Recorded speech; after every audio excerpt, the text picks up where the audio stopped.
I think we are live streaming, so everybody's ready. For those that are not starting out, if you could please mute yourself and turn off your video so we can start. Thank you very much, everybody. And good afternoon. This is Karen Cook. I'm the Executive Director of Florida Supportive Housing Coalition. And Florida Supportive Housing Coalition is putting this event together to help people in the Medicaid regions where we have a housing waiver to learn a little bit more about the housing waiver and to, in a sense, give you some background resources and things to be able to help people with seriously mental illness to actually find housing. So I appreciate you participate in this. I want to welcome back those that were here yesterday, and also want to welcome any that were not on yesterday's call, just in case. I know we had some technical difficulties on getting everybody signed in, and I think hopefully we got that together today. So thank you very much. All right, I know some of you weren't there yesterday, and so I want to spend a little time possibly just going over what we talked about yesterday and catching people up that were not there. I want to share a little bit of our slides from yesterday and run through them quickly. Just and please, those that were on yesterday, stay with me. We'll go through this relatively quickly, and it may bring up some ideas or thoughts that you didn't have. And I did want to let everybody know that this is being recorded, and so there'll be an opportunity to download this recording and look at it again at your leisure, and anything that you may have not been able to hear today, you'll definitely be able to pick up when we get the recording out to you, hopefully by next week. Want to let you know also that there is a Q&A time. We will take your questions. You can drop them into the Q&A box. I think it's on the right-hand side of your screen. And we will let the presenters answer those questions generally at the end of their presentation. Now, some of the presenters may decide that they can answer them while they're doing their presentation, and that's certainly up to them. We also have on this event today some experts from the Medicaid managed care plans that are involved in the implementation of the waiver to address any questions that may be specific to the waiver or to plans. I know several questions came up yesterday and we did not have that opportunity. So I appreciate them being on and joining us today and helping us prepare for this. I do want to thank our sponsors, Aetna and their behavioral health partner, Beacon, Magellan Complete Care, Simply Health, and Stay Well, who without their support, we would not have been able to do this training and to be able to reach out to you. So thank you all. Appreciate your being involved and being so supportive of moving this housing waiver forward. Just quickly, I'm going to bring up our second day agenda. As you can see, starting off at 1, doing a little review of yesterday. And then at 1:15, Susan Morgan from Grace Point Wellness in Tampa will be joining us to do her presentation. So let me start with the review. First of all, who we are. Florida Supportive Housing Coalition is a statewide organization dedicated to the development of affordable supportive housing throughout the state of Florida. Our goal as a coalition is to help people with disabilities. That includes persons with mental illness or substance abuse disorders, persons with developmental disabilities, youth aging out of foster care. We serve veterans and seniors with disabilities, individuals that may be victims of domestic violence who need supportive housing in order to be safe and secure. And we also work very closely in terms of helping people that may be experiencing homelessness or at risk of homelessness. We just feel there's a gap there that nobody is filling, and have taken on the obligation of working with the legislature and with local communities to develop as much of the supportive housing and the wraparound services that we can. I know from hearing from a lot of you, it certainly, we haven't totally met that goal. We are working hard to get there. We work with Florida Housing Finance Corporation a great deal in terms of making sure that that population is addressed as they move forward. And big shout out to Florida Housing Finance Corporation. They are always there. They have a big interest in serving this population as well. And so we're all working hard to expand supported housing as fast as we can. I'm going to briefly go over, let's see if I get back down to the slide, things that we talked about yesterday and some of the questions that came up about the waiver itself. The waiver is through the Agency for Healthcare Administration. It is a waiver added to their Medicaid managed care plan, and it's specific to providing housing services to, please ignore that phone, that's my house phone, nobody calls me on that. Services to people with serious mental illness or those that have substance abuse disorders. This group is identified in statute, as is the waiver, to serve very specifically adults that are 21 years or older that meet those requirements, as you can see on the slide. 21 years or older, homeless or at risk of homelessness, and enrolled in a Medicaid managed care plan. And for you that serve the homeless or the at risk of homeless, the definition used for who qualifies for this waiver is the federal HUD definition of that. And if we need to, say more on that, please drop a question into the box and we'll get back and give you the specifics of that definition. But I think most of you are pretty familiar with it, so I didn't want to take up all your time with that. Housing waiver was in statute in 2016. It took about 3 years to get it through the federal government. There was a change in administration, change in Medicaid policies, and I want to thank ACA for hanging in there all that time and redrafting the waiver so that we could meet the new requirements as the new Congress came in. The whole purpose of the waiver is to improve health outcomes. And we are already seeing in the short period of time that this waiver has been in place, that is being significantly impacted. People are less likely to use emergency rooms or be hospitalized once they are in supportive housing and have the correct wraparound services. Much more likely to get involved with their primary care doctor, much more willing to take medications. A lot of the things that keep them healthier that certainly being homeless does not.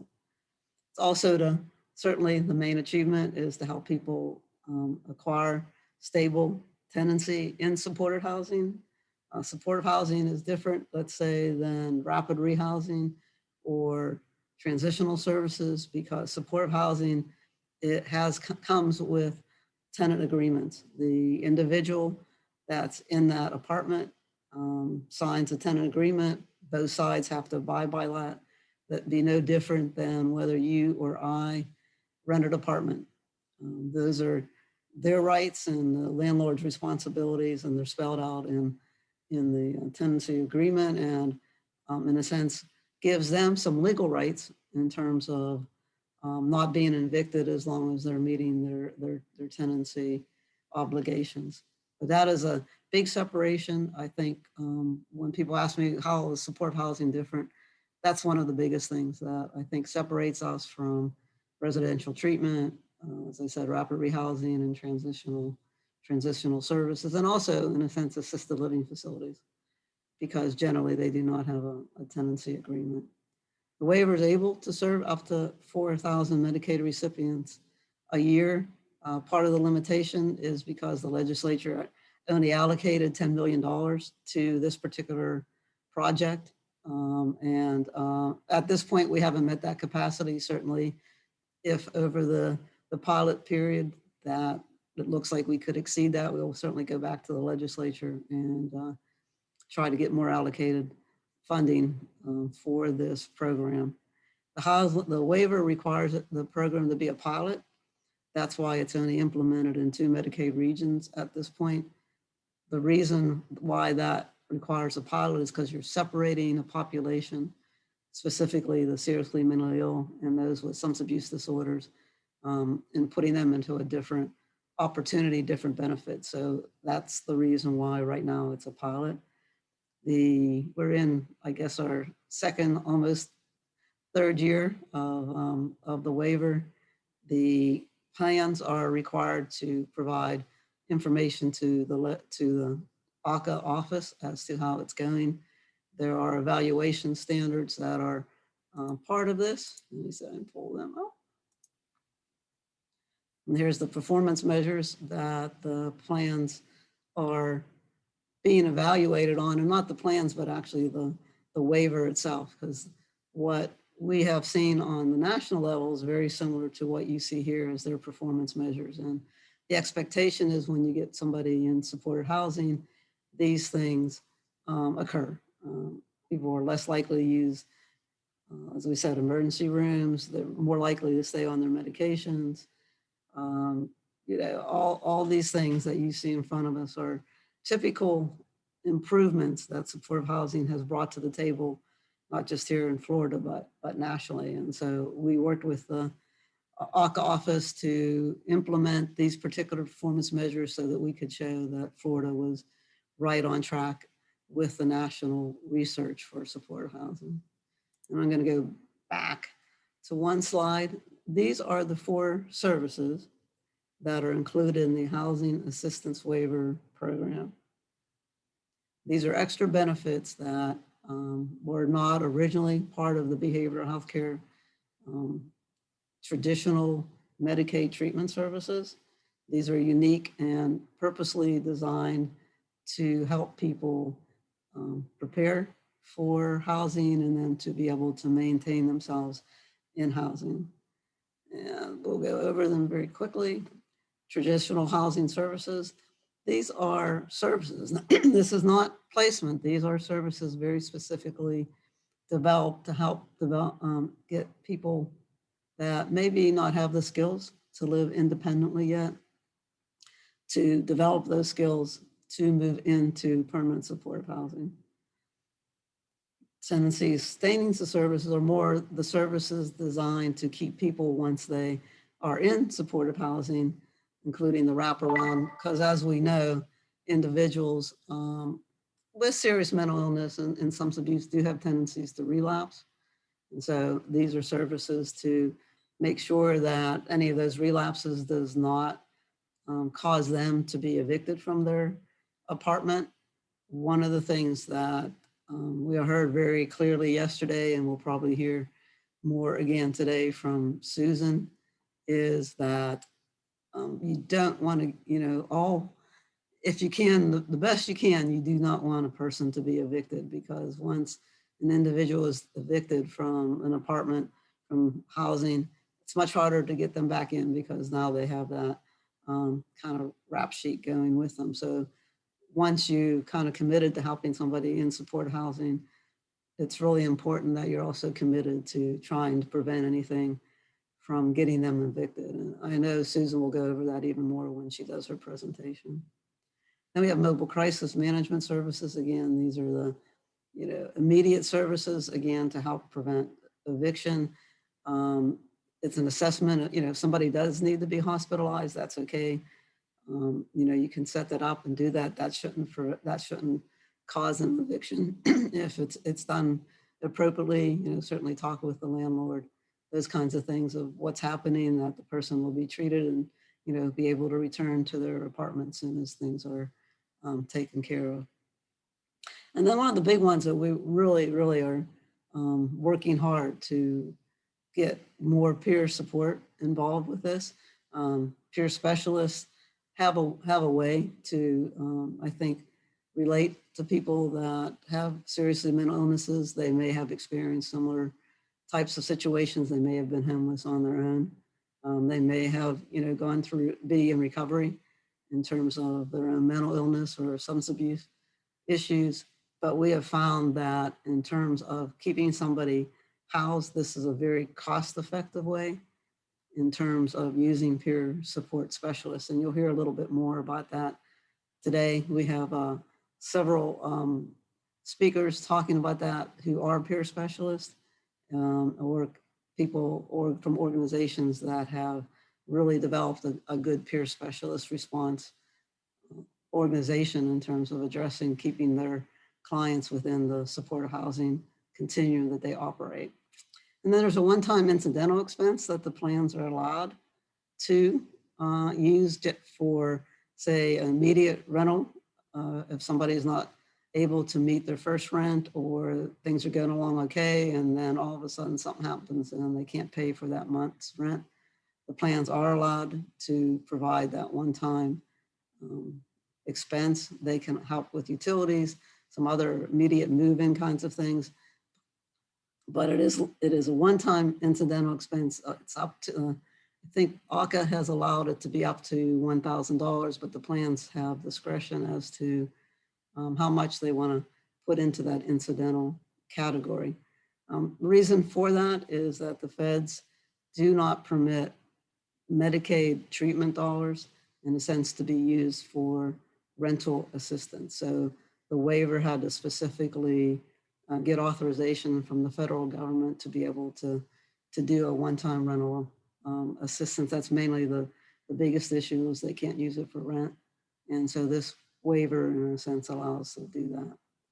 One of the things that the Housing Waiver Assistance Program gives you with these 4 services is that they are not under the traditional behavioral healthcare service continuum in terms of having to meet medical necessity criteria. That was one of the problems when we were talking to community mental health centers and service providers about doing housing services without the waiver, was that some of these services, you can see if you're developing, a skill set for how people can operate and stay within supportive housing and work with their landlord and with the other tenants in the apartment and those kinds of things. They were concerned that they didn't fit under they couldn't really bill for these services. In some ways, some of them are case management services, but we understand that they kind of operate close to the margin. So we specifically set these services up so that it was a new billable category that didn't have to meet the very strong stringent case management requirements or even some of the peer support criteria that's under the traditional case management or Medicaid manual issues. I think that's my run through with all the ACA things. Oh, I did want to mention who the qualified plans are. Again, the housing waiver is only in 2 pilot areas. That's ACA areas 7, which is the Orlando and regional areas around there, and then ACA area 5. And the plans had to go through an extra step to be able to do this. They had to submit applications. They had to demonstrate that they were qualified to be able to oversee the use of these housing services. They had to demonstrate that they were part of the network and had a network that could provide these benefits for people. So they did a lot of work to be able to want to become qualified. And these are also the ones that have sponsored this training today. As you can see, we have Aetna, Magellan, Simply, and Staywell. And I wanted to let you know that all of them are on this call with us and are available today to answer any questions that are specifically related to plans and those kinds of things. So let me see where we are. I got a little bit of time, and I don't know if there's any questions. Then I'm going to stop sharing this for a minute. Go back to the chat.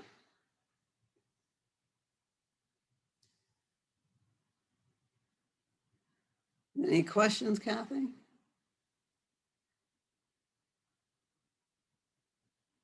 Okay, one question is, can we go over how to help our clients or for our clients for the waiver program. I guess one of the things is knowing what plan they may be in. I'm assuming that a lot of your clients may be already Medicaid eligible, and you may already be in a Medicaid plan that is one of the qualified plans in the area. So if they're already one of the qualified plans, you certainly can reach out to that plan and say, hey, I have a client that meets the criteria. Remember, they have to be seriously mentally ill or have a substance abuse disorder and be 21 or older. But if they meet that criteria and you think that there's an opportunity to use these benefits to get them housing, certainly contact the Medicaid marriage kind of plan that they are in if they're a qualified plan. If they're not a qualified plan, you'll have to readdress that at a time when they may be able to change their plan to be able to be part of the qualified plan. But my sense is that most of the clients that you're serving in those regions are in one of the 3 or 4 plans, depending on which area you are, that are qualified. I didn't know if any of the plans had any response to that. Is there anybody that feels that needs to be addressed any further? Please let me know. Okay. I'm going to check and see that, oh, we have another one. Okay, the plans, and these, some of this will all be in a resource manual. I forgot to tell you that as part of your participating in this training, we will develop a resource manual, which will include all the slides from both trainings and copies of other resources that may or may not get discussed today. And the plans have said all of them have 1-pagers, and we will have a link to all the plans as to how you can contact them. And one of the things that they do have on it is, what they're able to do. I see the plan said that what they will do is go ahead and distribute their 1-pagers to everybody. I'm assuming that is participating on the call, and we can get, we have everybody's email. So looks like you're going to get that anyway, and that will give you an idea of a good way of looking at the different plans, what each plan offers, whatever possible authorizations or limitations that they may have concerning the 4 housing waiver services. Also includes the billing codes. They are different billing codes than what you may be using already in terms of your case management and peer specialist. One is, how is it billable for targeted case management? I think Susan will address that in her upcoming presentation. She is a social worker. I think a lot of times I've done case management many years ago. I helped also develop a case management model for Florida Certification Board. In some ways, I always thought this was kind of a case management service, but I understand it can be a little tricky and it really comes down to how you write your notes in some sense. I don't think anybody would say, including the plans, that if a case manager is providing services to keep somebody housed and keep somebody stable, that is not a case management responsibility, and not necessarily can't be billed under case management. So if you're only using your case managers to do this service, and there are times that you think it doesn't meet your kind of case management model or strictly medically necessary model because it's maybe more maintenance or outside of the skill sets that you're doing, then there's an opportunity, instead of billing case management, billing for one of the other 4 services. And that could even include your crisis management. I'm assuming in most cases when people are using the housing waiver case management code, it's generally going to be a professional like your case manager that's going to respond to that. And that could either fall under case management, or if it's more the case manager's talking to the landlord and saying, yeah, I know they're kind of screaming, they're upsetting somebody, we'll get that taken care of. We don't need to Baker Act them or whatever. and it doesn't quite fit the crisis situation that you would see under case management, then you could bill that service under the housing waiver crisis management code. Question, can the questions from yesterday be copied over to today? That is not possible, but what we will do is after this training, we'll take all the questions that we got over both days and put it into a Word document with the answers to those questions. So the other thing that you can do is, as this is being recorded, once we get the recording back out to you, you certainly can go back and listen to yesterday's presentations and how we answered those questions in yesterday's training. But we will pick everything up that we got. I appreciate you saying that and reminding me that we will drop that into the resource manual that we sent out to you.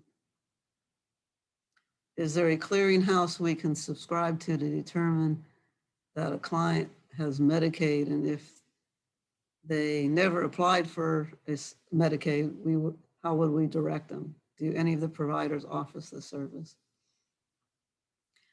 There's different groups out there. I mean, if the person is homeless, and you certainly could be working with your continuums of care, your homeless coalitions, they should be able to do an assessment and determine that somebody is Medicaid eligible.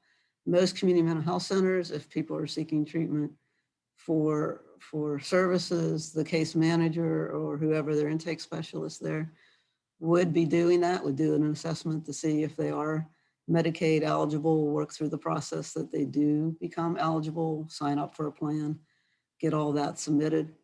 So they are. I mean, this Medicaid is key in many ways. And I know maybe some of the substance abuse clients don't qualify. It's a little harder for that group to qualify under Medicaid, but certainly if the individual is being diagnosed as seriously mentally ill, and that has been a history for a period of time, there should be no difficulty in getting that person Medicaid qualified. Also, there's PATH groups out there. There's other groups that I know have worked with individuals that may be homeless and probably know how to refer somebody to get that first assessment, but certainly community mental health centers in your area should be able to do that without difficulty. And I am gonna punt to Megan, if she could answer this question. Is there would a person contact the plan directly, or do you always suggest that they seek out a service provider in their area? If Megan, yeah, there you go. Okay, thank you, Megan. Could you answer that? Yes, good afternoon, everyone. So as it relates, is the question as it relates to the members of applying for Medicaid or determining their Medicaid eligibility? The question was, how would you get a client Medicaid eligible and to apply, help them apply for it? I would definitely recommend that there are enrollment centers throughout the state that I could provide to you, Karen, and we could send that out to the group post this training, as well as you mentioned, a lot of the community mental health centers have folks who will help individuals enroll in Medicaid if they are eligible and kind of facilitate that process. So I think we can definitely get some resources out to the group for that particular question, and definitely utilize the community organizations and resources to have the best knowledge of really kind of getting those individuals linked up with those services if they're eligible for them. Mm-hmm. Okay. Yeah, I mean, definitely your community's service provider that's providing behavioral health care services should be able to do this. This is generally an intake process for them. The more we can find what resources people have available to them, because this isn't just behavioral health care services. Getting a person qualified for Medicaid also provides the whole continuum of medical services, healthcare services, hospitalizations, and those kinds of things. So definitely something you would want to do if if you know a client that needs this kind of help. I don't see any more questions in here. I do. I know we're probably a little bit late, and I know Susan's here to join us. I'm going to introduce Susan. I have known Susan for a number of years. She is a social worker at heart who has become a developer of supported housing. She is now one of the more recognized developers, operators, program managers, you name it, on the supportive housing side. Most generally in the Hillsborough area. She works for Grace Point Wellness. So right now they have mostly done their supportive housing developments in that area. I think she just finished her second housing project there, and I think have finally ramped up and have everybody in there. But I'll let Susan talk a little bit more about her projects.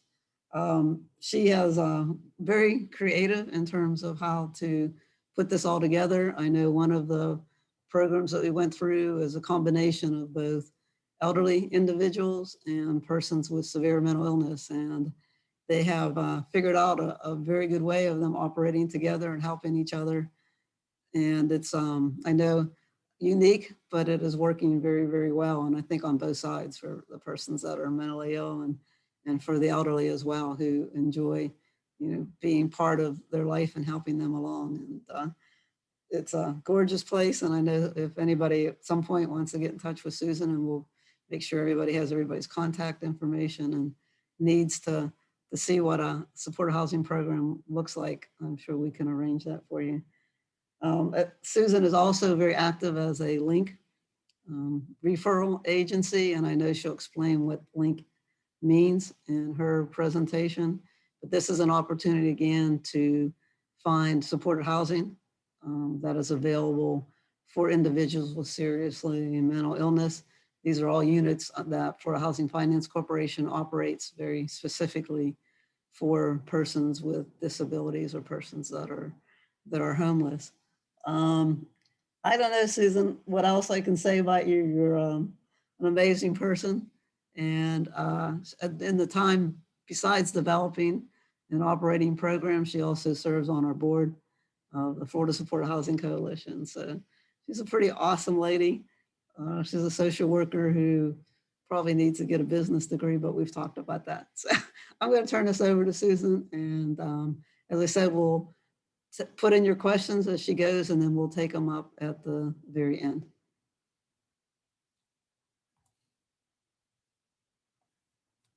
And we'll get her hooked in there.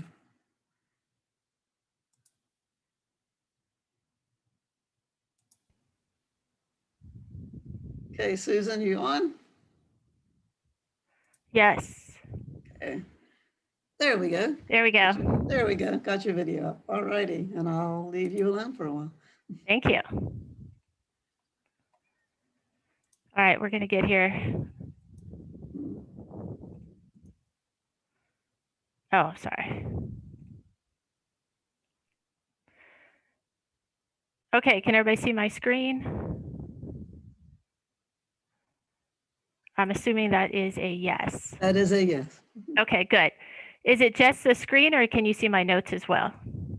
Just the screen. Okay, it's the introductory screen with the hands and. Okay, perfect. I'll get this together here in just a second, folks.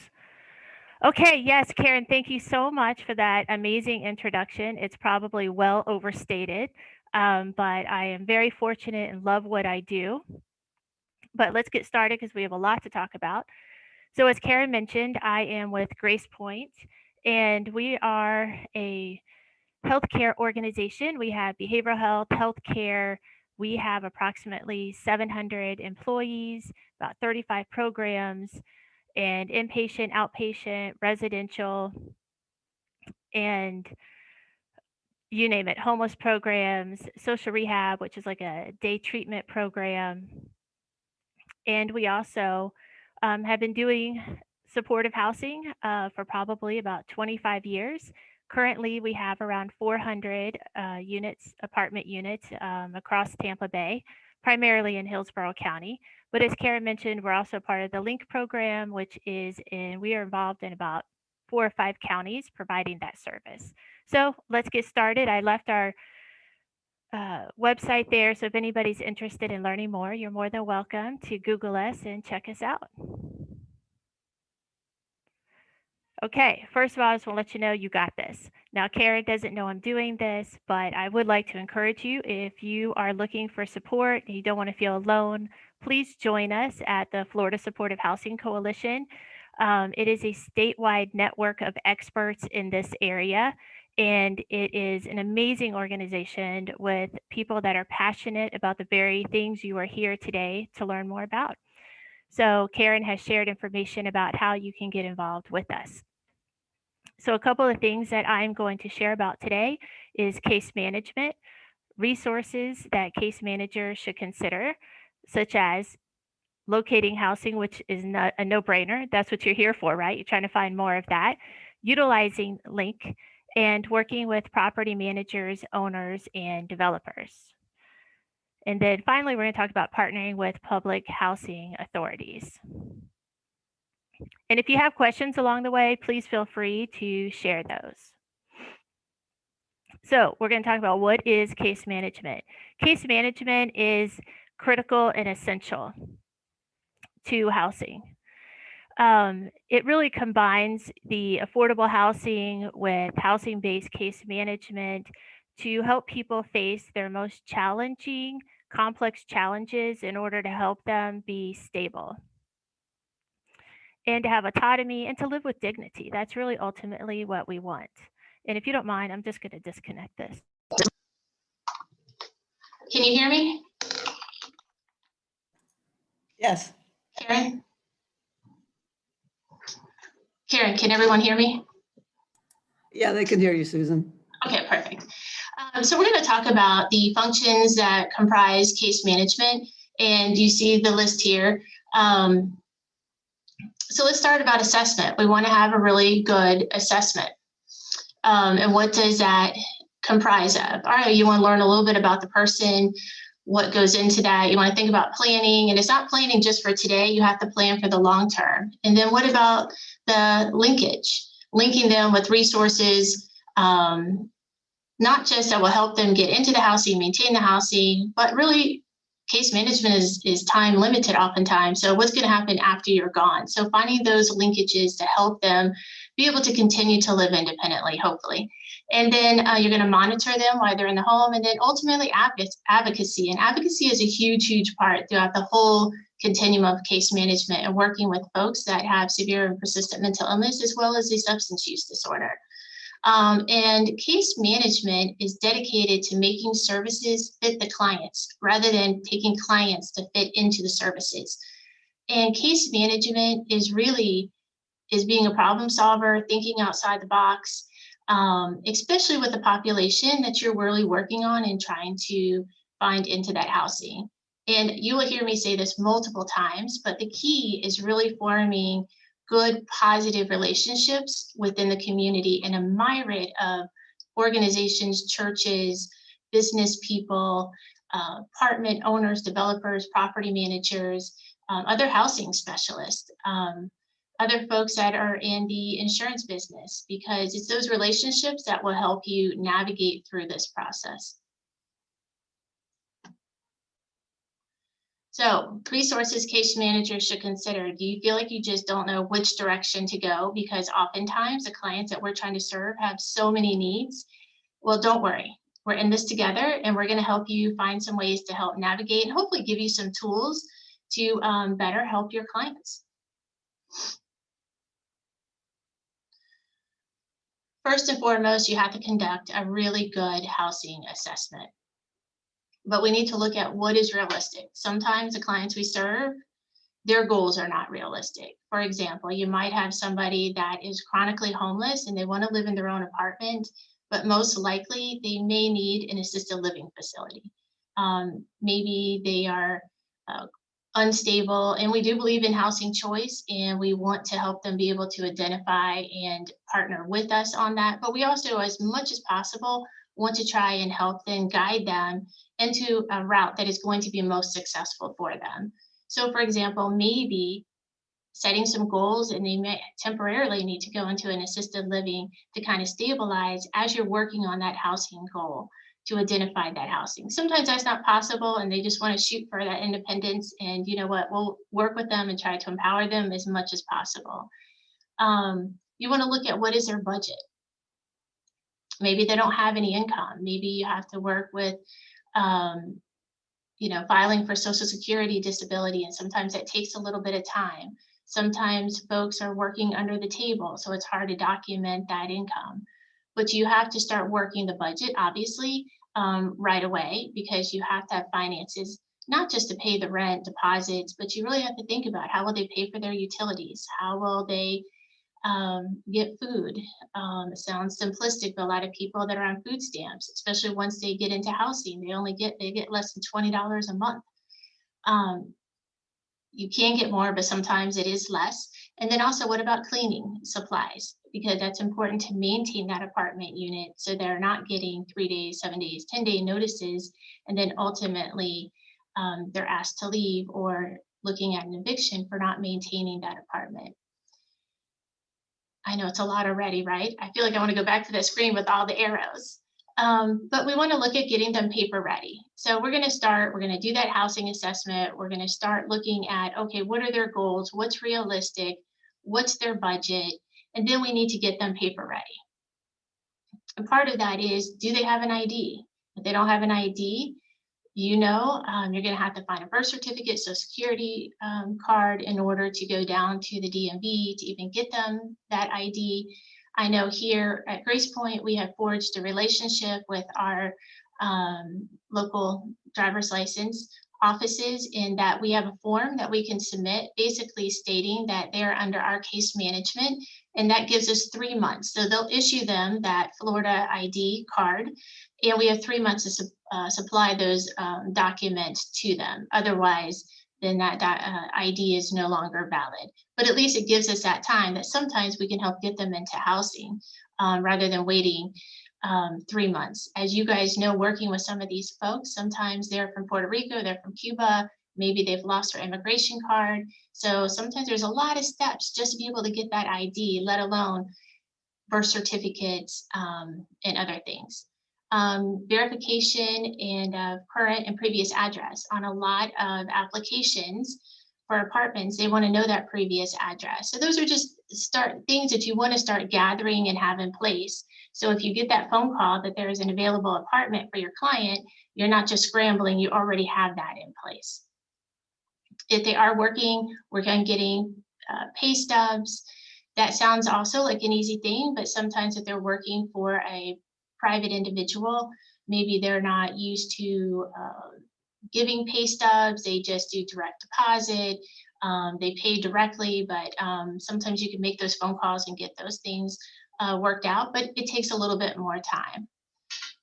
If they're on Social Security disability or on Social Security, as you know, you may need to get those verification letters. And in case you don't know, you can go into the Social Security website, you can create a profile for your client. You can assist them in doing this because you need a username, a password, but you can go right into that site and download any disability verification forms, which is great if you can help your client set those up, because sometimes if you got those today, by the time you identify housing, they're outdated.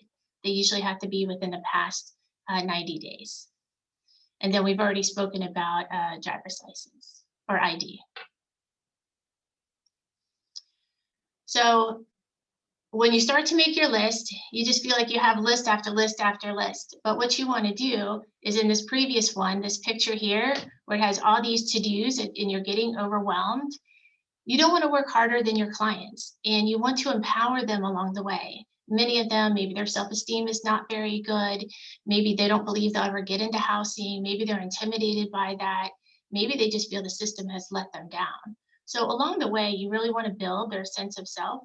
So the best thing is as you're making this list, is try as much as possible to include them in that. Ask them, what are some things you think that we need to think about, that we need to start planning? And the more you can get their buy-in, the more likely they're going to work with you to help you accomplish these goals. For example, if it's to go down to get a copy of their birth certificate. I know it's COVID right now, so nobody's going to offices, so most of that's done online, but you can kind of assign little tasks in bite-sized pieces, so it doesn't all fall on you. The reality is they're not always going to follow through, but slowly and slowly you'll begin to build their sense of self and they'll partner with you. So how do we locate this housing for folks that have these disabilities and substance use disorders? First, we really need to identify their barriers because it's really key to successfully finding an apartment or placement for them. I would say probably the number one barrier are evictions. I would say number two is criminal history. But it doesn't mean that's the end. It doesn't mean that they can't overcome that. It doesn't mean that you can't help them get placement. It definitely is much more difficult, and you may need to look for a private landlord, or the smaller apartment complexes, somebody that has a garage apartment just to kind of start with. But it doesn't mean that you can't get them into a traditional apartment. It just takes, the reality is relationship. So you also want to look at their backgrounds. And if you ask them, hey, do you have a criminal history? Some of them will be honest and tell you yes. Oftentimes people say, no, I haven't had anything. It was 20 years ago. You find out it was just like 2 months ago. So you might want to go ahead and run some of those screens yourself. You can just look up in your local city or county jails and see what pops up. Or if you ask them for a history of where they've been living, you can also look there and find out, because it just helps you with identifying that housing and not spinning your wheels and making applications or calls to apartment managers. Most of the time when it comes to criminal history, they only go back and they look for 7 years. And even if it's 10 years and it involved drugs or aggravated assaults, rape or murder, those are generally ones that they're going to kick back, and compliance is going to say, I'm sorry, you don't qualify.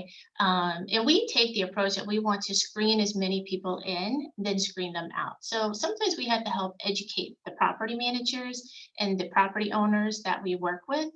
If it's a misdemeanor, oftentimes that's not a barrier. Drugs, and we do see some changes that are happening in this area. I'm going to move on to credit for just a moment.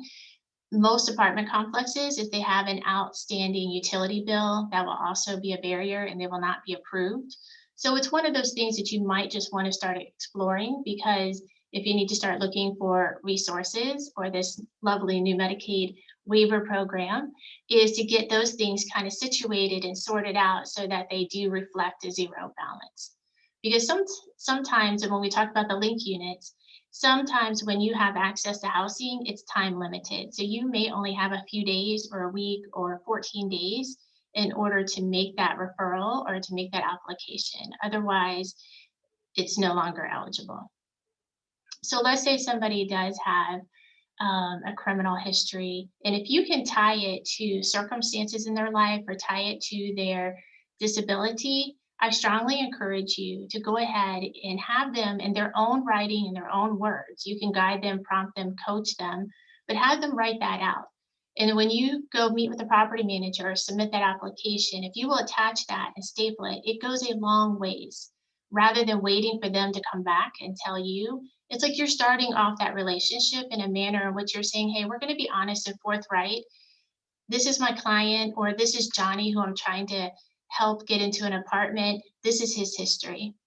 And if you can put a story behind the person, oftentimes it helps that property manager in turn advocate for you with the compliance department. And that is really, really important. There were several years where I couldn't get anybody past this, but now that I've had some pretty positive relationships with property managers, and I come to them and I say, hey, this is one we really want to push through.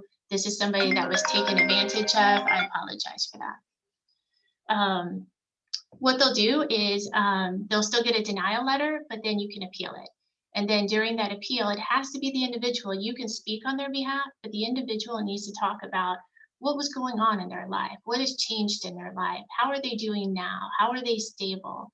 And at the end of the day, that property manager just wants to be assured that this prospective tenant is not going to be a problem and it's not going to cost them. So you can be successful in that. But if that's the case, you could go ahead in the beginning stages of working with a client after you're building some rapport and trust is to go ahead and get them to start working on that letter. Sometimes we might have to write it a couple of times to kind of get it right, because sometimes they'll slip things in that, well, it wasn't my fault, they made me do this, the world is unfair. And we want to coach them to write this in a manner in which that might be advantageous to help them into housing. And if you have questions along the way, please feel free to send them in the chat. So as we're moving forward, we want to educate and help these folks get housing ready. And a big part of this is I have found through the years of helping individuals with disabilities get into housing, and really people without disabilities, is really understanding a lease, and that is a legal contract. Most often with the housing that we work with, it is 1-year leases. Not a month, it's not starting off month by month, maybe later on, but traditionally it's 1 year.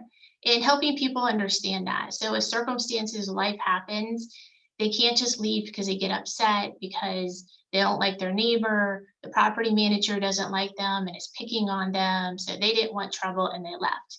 It's really encouraging them up front is to teach them coping skills, strategies that when they get stressed out, what can they do? Who can they call? And not to leave without communicating to the property manager. And oftentimes you can work those circumstances out, but I would say that's probably a really big one, is helping individuals understand that lease. And then rules involving guests and pets.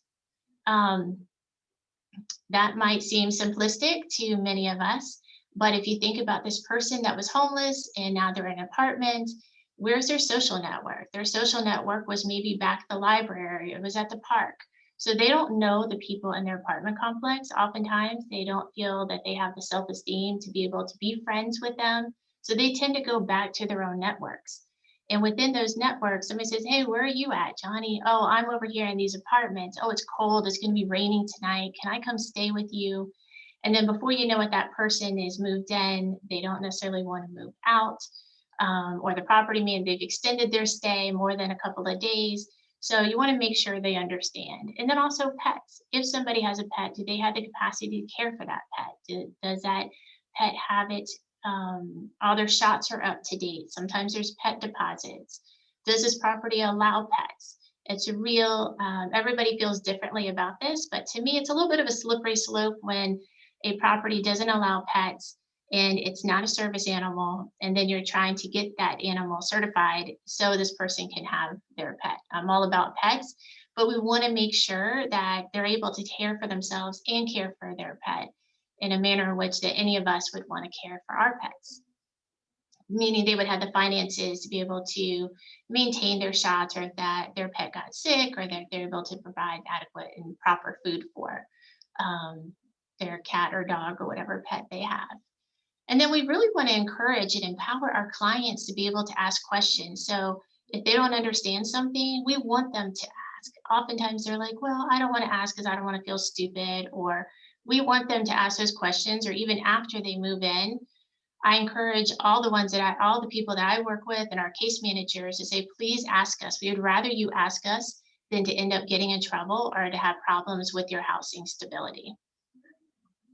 And we want to make sure they fully understand the responsibilities between the landlord and the tenant, and what are their rights, what are the responsibilities, and what are each other's roles.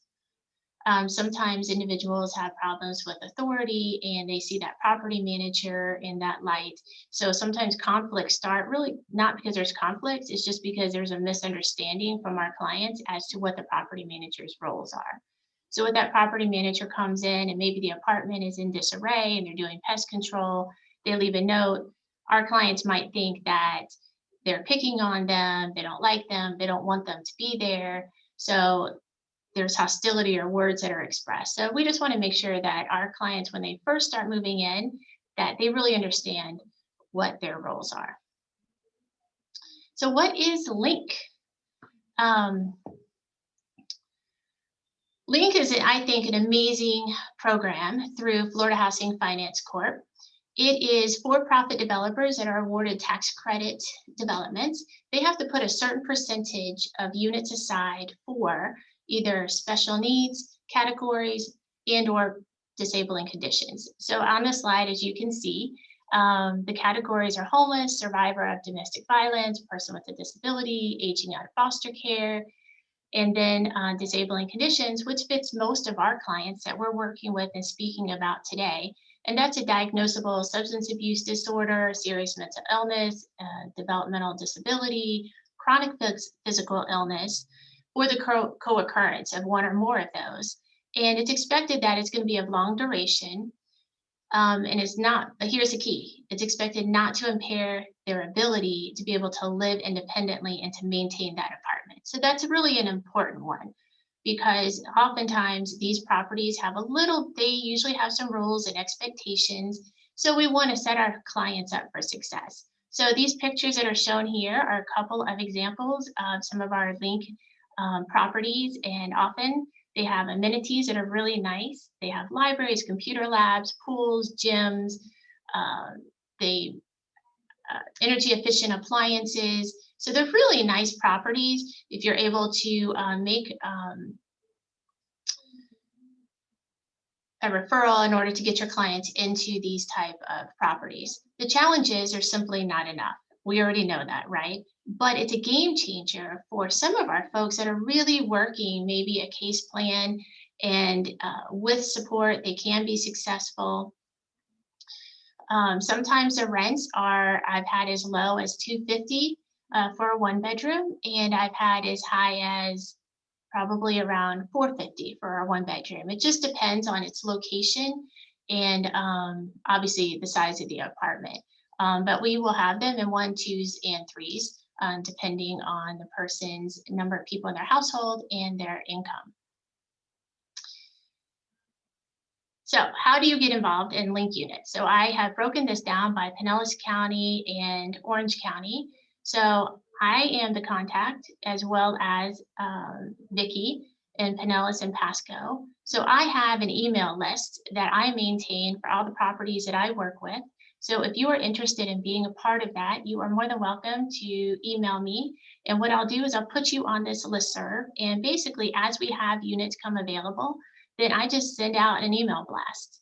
And anybody that feels they have a client that would fit this set aside, they are more than welcome to email or call me back, and we'll see about doing that referral. You know, you might email, you can even be, say, I'm working with this client, do you have anything available? I might tell you no, but in 2 days, I might have 3 units come available. And Vicki is also very willing to help anyone and we'll have these available to you at the end as well in the resources. And those of you that are in Orange County, here's a list of the organizations and the referral agencies that you can contact to see if they have available units in the properties that they work with. I'm going to leave that for just a moment in case anybody is taking a photo. So let's talk for a moment about working with property managers and developers. It's important to build relationships, as I mentioned before. And it's also, just as we want to encourage our clients to understand their role and the roles of property managers, as an organization or a housing case manager, we also want to understand our roles and the roles of property managers, owners, and developers. Basically, they're business people. Their goal is to make money. They want to keep units. And I don't say that in a bad way, and it doesn't mean that they're not caring people, but this is a business venture for them. And I have found that there are folks, property managers and owners and developers that really do care about our mission. But at the end of the day, their goal is to keep their units filled, maintained, and with little to no problems. So it's really okay. As long as we understand where we're all at, it works. But sometimes when we have unrealistic expectations and we're like, hey, don't they understand this person is homeless or mentally ill? We really need to get them into housing. Why are they not helping me? You have to get off the mission statement and become a business person. And you have to approach it that way. Now, it doesn't mean that you don't start to share their story. This is when you become the PR person. and advocate for them. That's the role of a case manager, correct? And then you can educate them about your organization. And as I mentioned before, the population you serve. So let's say you have somebody that you bring in to, I'll just mention the Graham, and this person, you fill out the application. Well, you can always educate them in case they have other units that come available. You don't have to wait just for a link unit. Link units are a little bit lower than the area medium rents that are set for those apartments, but you might have somebody you're working with that has income that would fit. Let's say if the rent's $550, typically the income would need to be 2 times that rent. So then if they have Social Security because they've worked in their lives and of $1,000, $1,200, you don't need a link unit. You could go directly to this property and inquire about availability. And sometimes if you get in good with them, they'll even call you when they have a 1-bedroom come available or whatever type of apartment you're looking for. I think it's also really important to understand the why they hesitate to accept our clients. And that is, and I would say the number one reason is case managers do a really good job advocating up front to get somebody into housing. That's only the first component. In my opinion, that's the easy part. The hard part is helping them maintain that housing. So let's say they start to bring their friends over. They're drinking, it's a non-smoking property, and they're smoking marijuana by the pool. They have bed bugs and it's getting out of control. And so the property manager calls the case manager and says, hey, Johnny's having bed bugs and we can't get rid of him. He's not cooperating with us. And the case managers don't respond, or they respond 2 weeks later. You have to understand this is a business, and part of, especially under the LINK program, part of the agreement is we understand this person needs case management in order to maintain their stability in their housing. And so it's kind of that partnership and agreement that you agree to kind of follow through. We're going to talk in a few moments that we have left. I think we have a couple more slides here, is to understand case management isn't forever. So you really have to plan for that long term.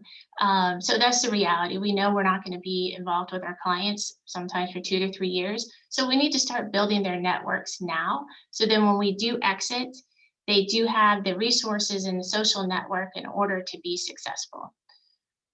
And sometimes that could be a church. Sometimes that could be someone, maybe you ask them their hobbies and they love to sing. We found one of our clients we were working with, he loves animals. He was in a property where they didn't allow animals.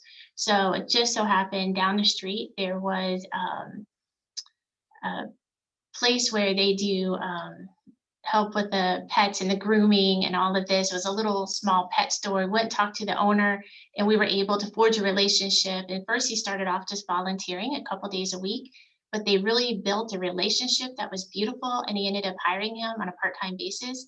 So sometimes what happens, you step out, that relationship will continue. So if they have a little need here or there, that person can really assist and kind of become a mentor. So let's talk about partnering with public housing authorities.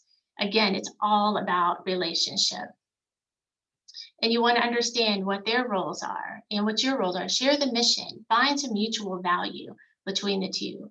A lot of times, it's a part of their strategic plan to be able to not only find, but help homeless individuals that have mental illness and substance use or developmental disabilities. It's a part of their strategic plan to be able to find housing for them. But a lot of times, the public housing authorities, they don't have the expertise in order to help this population. So it's a great way for you to kind of enter and say, hey, this is our expertise and here's what we bring to the table. So finding that mutual value and then just understanding each other as partners. And it's a great way to approach that, because if you can explain your unique skill set, values, and expertise along with theirs, you never know, it might spark some innovative approach. It might be some unique partnership. Maybe there will be a grant opportunity. So somebody say, well, how do I get into that relationship? You know, sometimes you can just pick up the phone and call. You can ask some of your colleagues, you can ask people that you meet as you're networking, hey, do you have a relationship with this person at this housing authority or this organization? Can you do an introduction for me? Find some common ground. Getting involved in your COC is a great way to start, because pretty much everybody is networking and working together in that circle. And before I take some questions, because I'm trying to monitor my time here, because we were a little bit behind, I want you to know that in this previous picture, you see all these puzzle pieces. There's so many pieces to navigate and pull together, but I want you to know that you are an important and critical and essential piece of this puzzle to help our clients be able to live independently, to live with dignity and with respect. And I really encourage you to think long term.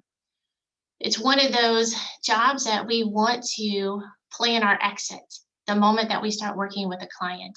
And so we have to think that way. So that's building their self-esteem, building their confidence, helping them understand it doesn't matter what their failures were in the past, that they can overcome, they can be successful. And as well as you as a case manager, it seems undaunting sometimes because the needs are here and the resources seem to be here, but you can do it. And it's going to take a whole lot of creativity, but please know that Florida Supportive Housing Coalition, we're here with you.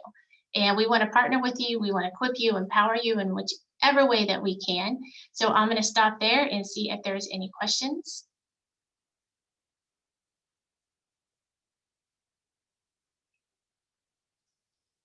Any questions? I see some in the chat box. Can you see the chat box, Susan? You know what? I could see it when you were on the screen, but I cannot see it at the moment. Okay, well, I'll do, see if this helps. But you know what? I can stop sharing my screen and I can keep my video on. I can read them for you. Why don't you just stay there?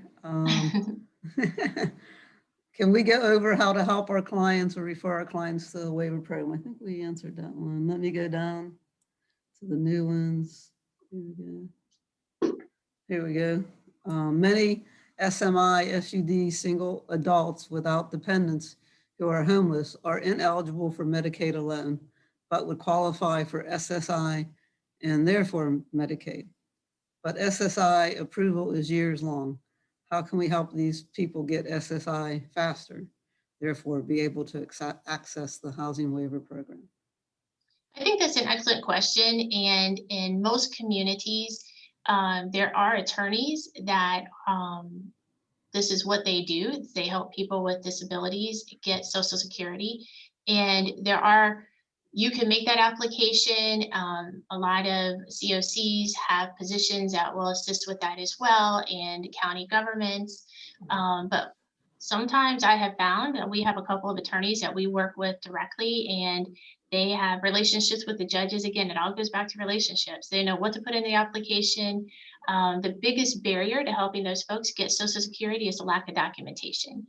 And what's really hard is if you have an individual that just refuses to have any assessments, refuses to go into an outpatient setting. So that I would say is probably the biggest challenge, is trying to create that documentation. And you can do that in a lot of different ways. So you can do that, I wouldn't say just in your case notes, but you can write a letter how long you've been working with the individual. In Hillsborough County, we have a program called Unity, where any agency in Hillsborough County, if they touch this individual, it is documented in there. So we have screenshotted that, and the attorney has actually reached out to Unity, got those documents in a way that the judge would accept them. So really that is the biggest challenge. And I also want to let you know that for these link units, you do not have to be a part of the Medicaid waiver program. It is available to anyone in the community. So if you have clients you're working with that are not a part of or if you're on the call today and you're not a part of the Medicaid waiver program yet, you are still more than welcome to refer people to a link program, a link unit. Well, I think you bring up a point. I know there may be clients that aren't going to qualify for the waiver program because they're not necessarily Medicaid eligible or maybe meet the criteria of the program. But I think what you're saying, and because you are not in the housing waiver area, so in a sense, you're being able to do these services without the extra added benefits of the waiver itself, because Hillsborough is not included in it. So it is, I think what you've laid out is what case managers and agencies can do even without the waiver, and the opportunities that they can help get people in there. And I think that's, one of the things that we saw yesterday. People were saying, well, what if we're not in the waiver or they don't qualify the waiver? What can we do? So I think you kind of laid that out as a case manager, as a social worker, some of the things that are doable with a little extra work, obviously. These are not the easiest people to work with. We know that, but it also is the ones that I think that when they make a recovery, it's just so amazing and so worthwhile to the healthcare system and to the individual. So What let I me read also it. want to mention Go is ahead. it's just a concept of doing really good matches. So just because an apartment complex has a 1-bedroom link unit available and it's $350 and your client has that income of $800, you say, hey, this is great. But you also want to look at the design of the building. So let's say this person doesn't like people and doesn't have social skills and has behavior problems. That person may not be successful in an apartment complex that is a mid-rise or a high-rise, where they have to go into a lobby, go in an elevator, go up. They're going to interface with a lot more people. Whereas an apartment complex that we would call garden style, where you exit from the outside, they have their own door, they're less likely to come in contact with people. So that would be setting them up for success. Or if there's an apartment complex that is a tobacco-free, smoke-free property, you have a chronic smoker who is not going to go outside to smoke. You may not want to say, hey, this one's not going to work out. So you want to do really good matching to really set your clients up for success. But also, I want to let you know that if your client maybe works a little bit on the side and only makes $300-400 a month, and that's not enough, but they do have family members that are involved with them, but it just doesn't work out. Maybe they burnt bridges. Maybe they're like, hey, this person can't come live with me. There is a way if you're making application and this person falls short, generally no more than $100, but that there is what's called a gift in kind form. So you can request a property manager for that form. A family member can fill that out. Now, between me and you, if there's any property managers here, I didn't tell you this. So, but nobody really comes back later and asks, is that contribution really happening? We don't want to set people up because we want to make sure that they have the means to live successfully, like I mentioned before, getting cleaning supplies and maintaining that apartment in a manner which is not going to cause harm to the apartment. But we also want to creatively screen people in. So it's just another avenue for you if somebody doesn't have Social Security yet and their income's kind of low. One of the things that we found in those that were on the call yesterday, Shannon at Ability Housing is part of a pilot program on research. And one of the things that they found definitely that people actually, their income increased after they were stabilized for a period of time and was able more to meet rent requirements or possibly could move into, more scattered site link program and out of the highly subsidized permanent support housing program. So it is in a sense, a result of getting somebody stabilized that you can also get their income up and eventually, hopefully be able to help participate in paying their rent as well. But I do want to say I'm thrilled with this Medicaid waiver program because really it's a game changer for case managers to be able to fund some of these services that haven't been funded up until this point to better help our clients be able to stabilize and live independently. So those of you that are in these 2 pilot districts, make this work for the rest of us. And it really is just a wonderful opportunity. So those that are a part of this call today, they've been a part of helping this happen, make this happen. Thank you for that. I'm not sure. We have another question in here, and it's probably one more related to the housing waiver, Susan. So I'm not sure if you can answer it, but it says, I recognize the objective is permanent housing and need a specific case manager to get there.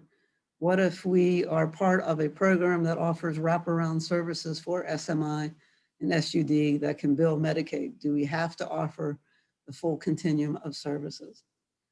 I kind of see 2 points in there. Maybe the first one you can answer in terms of needing a specific case manager as it is objective to be able to get people in support housing. Do you find that's the best model, or are all your case managers able to, in a sense, assist people getting housing? I think that's an excellent question. And I think it's, again, those are those unique challenges. Ultimately, you do want to plan for the long continuum, but it doesn't mean your organization has to do that. So this is where that creativity happens. What we don't want to happen is that we use these rapid rehousing dollars to get someone into housing, and then they don't have the means in which to maintain that housing, or that they need that little extra bump of the supportive piece of a case manager helping them along the way, that they're not able to function and manage the stability after, say, the 3 months is up after the rapid rehousing, however long your program is. So that's where you really want to think about the long term and, excuse me, who can you get maybe other to expand the social network and resources for this individual. It's really not, this is the part that's not easy. Sometimes our case managers will start trying to encourage some folks to volunteer. We did this with a food bank, and we had because you want to find places that they're going to mesh well. So it worked really well. He went down and started volunteering, and they got to know him, and he maybe volunteered too much at times, but it was just a way that we knew that when case management ended, there were some other people that were looking out for him. It just, so you don't, it's not a requirement, it's just a best practice. And frankly, you might have some people that once you get them stabilized, I'm not going to talk just about the people with the mental illness, but maybe people on the substance use side, is that they're actively going to AA, NA, they're actively working on their sobriety or their recovery. And so not everyone may need that long-term case management. So I think you really have to assess each individual, but no, it's not a requirement. We just want to do our best to set people up for success. And as was mentioned yesterday, we want to do whatever we can to avoid that eviction. So even if somebody we've got them into that apartment and your rapid rehousing dollars getting ready to end, and they have just crashed and burned in that apartment, you can advocate with that property manager and say, listen, this isn't working out. I'm really sorry. Would you allow this person out of their lease if we made sure the apartment is fine and we got them moved out in whatever time frame works for them? That works. Basically, they don't want to pay for an eviction. They just want to have this unit available for the next person. But once that eviction happens, it follows a person for the next 7 years. And it makes it extraordinarily difficult once there's evictions in play. Very good points. This is a question, I know we've done some training on this, and it is one I hear a lot. The question is, it is difficult to communicate with public housing or make any contacts there. Do you have any advice on getting connected with those agencies? And I know you did go over it a little bit, but I have found as we travel around the state, each PA is a little different. Some are very cooperative, some are not. But maybe you have some ideas of how you break through that, no matter what housing authority you work with or not. Yeah, sometimes they're not as open as we would like them to be. I think the key is if you can find one person inside that you can build a relationship with, because basically you want to understand how they operate internally. And as Karen said, they're all very different in terms of politics. And this is just being a savvy case manager, is really understanding that internal workings. Another thing is most public housing authorities have gone smoke-free, tobacco-free. So one of the ways that we kind of found an inroad with ours here locally is we said, listen, it wasn't even our resource. We had a close relationship with another organization that provided smoking cessation classes. So what I did is I brokered the partnership. We stayed involved and included. And because we were working on trying to advocate and getting vouchers for some of our people with the SPMI. And so we came in, and that's that added benefit, that's finding that mutual partnership value that each can bring. So they were loving us because we were able to help them solve a problem they were having. They were trying to meet their compliance with being smoke-free, tobacco-free. And just in case you don't know about this resource, I will give it up. It is Tobacco Free Florida, and it's a free program. They will mail smoking cessation products. No, I'm not paid for this public service announcement here. But they really have wonderful resources, and they will go into, they'll do it virtually. They'll go in and do smoking cessation classes. So maybe that's just a way that you can go in and offer a service to them and basically find a way to solve their problems. And it doesn't have to be their big problems. In this case, it was just one property they had a smoking cessation. So, I mean, you just got to get creative as to how to get those inroads. Well, and I know in some of them it is difficult, but I think it's worth the work to do it, because the public housing authorities do have vouchers. Sometimes they have extra vouchers that if you have a relationship, can help with yours. And also, a lot of the PHAs get mainstream vouching and are required to work with the community in some way or another. So they are really key, I think, to some of the resources, financial resources that a lot of times I hear from people is, well, we can't get, we don't have anything to pay the rent's too high or whatever. But I think they're a big key to this, and I think it's worth the effort of doing that, whichever way you can be creative about it. As Susan said, I think is probably really an important issue to make this work. Absolutely. Here's one for you. How do we bill if the client receives targeted case management services? And I'm assuming this is more than just the housing waiver services, but just in general, how do you structure your case management so that they, in a sense, get reimbursed for some of these housing services that they may be providing? Right. I think yesterday we went over some of those codes that were used, but basically Medicaid has a list of services that you can bill under.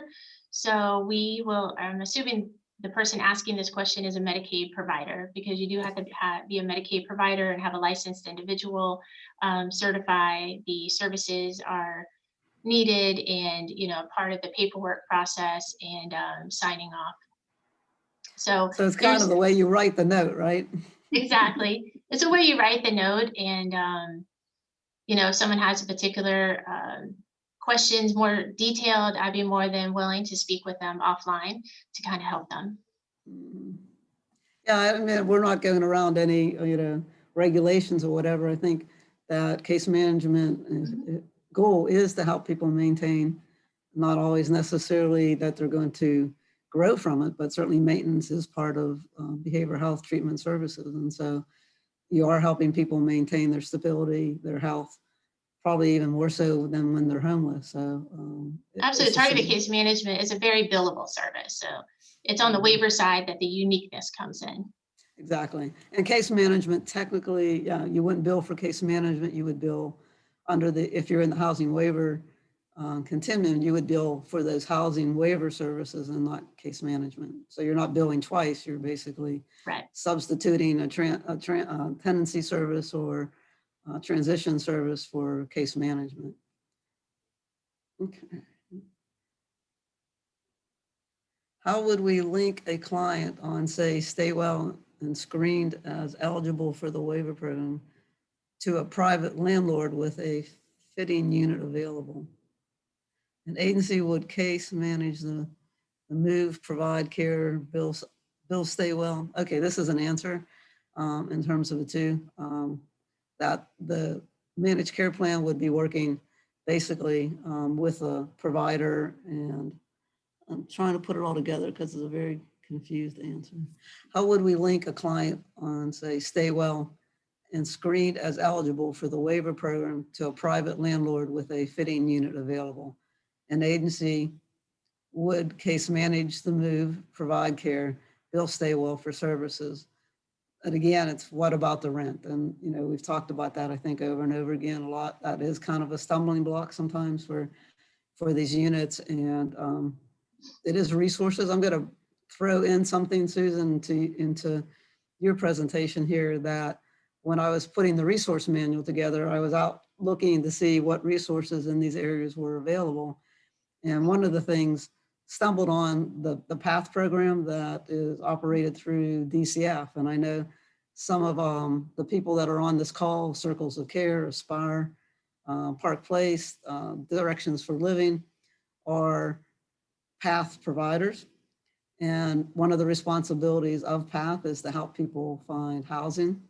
And I looked at their resource list and how they are doing it through PATH. Now, PATH is very directed to a short-term, getting individuals who are homeless or at risk of homelessness housed. And once that's done, then they may not be eligible for PATH services, but they are case managers basically that are assigned through a separate federal grant to help people find housing. And I will drop those resources into our resource list, but if anybody wants to check, and like I say, some of them are our path providers already that are on this call, I would go back to your path staff and say, what are your resources as a path provider that you're using to find housing, and what are those community links that you have, and try to duplicate, or maybe even like with the public housing authorities, use them as your link into maybe an individual they know in the housing authority that they were working with. So PATH is another good resource in your area. I would check with those that are operating it or those that are designed, and I will put more in the resource manual how to connect with them and more about their resources. But many of you are already PATH providers, just kind of put it all together. Let's see if we have any more. And one of the answers was about billing the 4 codes in the program in addition to targeted case management, which was one of the things that we did. They're saying one does not replace the other, but you certainly couldn't bill for both in the same time frame, certainly, but one could complement the other. For the waiver, what typically falls under targeted case management would either fall under transitional housing services for homeless members or tenancy services for at-risk members. And that's one of our plan comments, responses to the question. So that's how they perceive that being handled.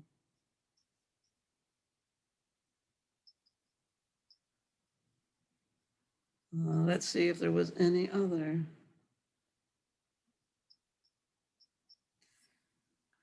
When you say you have a licensed individual verify the services are needed, does that mean to utilize the Medicaid pilot dollars for case management, you have to be a licensed person on staff? No, that's more on the targeted case management side. Yeah, as far as the licensed piece of this, in terms of the waiver itself, that is under the operation of each individual plan that is providing those housing services. And so they would set up their own criteria if they needed that. I know under the peer specialist code, they do have to be certified peer specialist. In terms of the other services, I don't think there's a license requirement for that, but there is a certification process for some. And certainly the plans can jump in that. And when the plans send you the links to their particular websites, that can easily be clarified with each individual plan too, when you get that information from them. Okay. I think that is it in terms of any questions. Is there anything, Susan, you want to sum up or that we may have not covered? I'm trying to obviously multitask here. But I just wanted to give opportunity to summarize if there's anything else you wanted to throw into there. I think it's easy to get discouraged. It's a difficult population, and we have to redefine what success is. And, success for each client is going to be a little different. Maybe it's not going to the emergency room 50 times a month, but if we can get them going 20 times a month, that's success. If at first somebody won't even engage and have a conversation with you, and now they're returning your phone calls, if they even have a phone, that's success. So I think you don't want to get burned out. You don't want to get discouraged. The worst feeling in the world is when you've helped a client get to a point where they're ready for housing and you just can't find that available housing. Don't give up. There was a client I worked with and I was determined to get him a voucher, and you can't do this for every client, but I had to call up city council, county commissioners. I went up, called Tallahassee. So sometimes you just have that one client, you have to kind of run up the chain. And it's the only one that I've ever been able to kind of pull a magic voucher out. But, I felt that this client had really worked hard and was a very vulnerable individual and, needed that opportunity. So I just tell you, don't give up. You really are a very key part of the puzzle, and you can't work in a silo. You have to work together. And That's why I encourage you to be a part of Florida Supporting Housing Coalition, because it's all made up of providers. And this is an area that we all work in. And so sometimes you can just put a question out to somebody, say, hey, I don't know what to do here. What have you guys done? How did you find success here? So I just encourage you. Just know you're not in it alone. Very good. And thank you very much, Susan, for your time and your interest and certainly your passion in this. I know you're working real hard down in the Hillsborough area. We'll expand you as best we can, but thank you very much. I appreciate it. Absolutely. And we're trying to stay on time. And Susan did very, very well. So thank you. We do have a little break because I want to make sure Joe is on. Let me double check that. It looks like he is. I'm gonna get back up here. I just lost my screen. And I don't know what happened here. What you see? Okay. Again, just want to make sure some people maybe just coming on didn't able to catch everything from the very beginning today. So we do want to remind you that this is being recorded. And so we will definitely take as many questions as we can.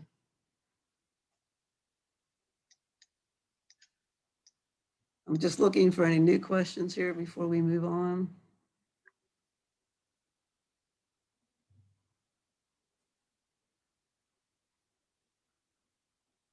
One of the questions is in terms of meeting the SMI criteria.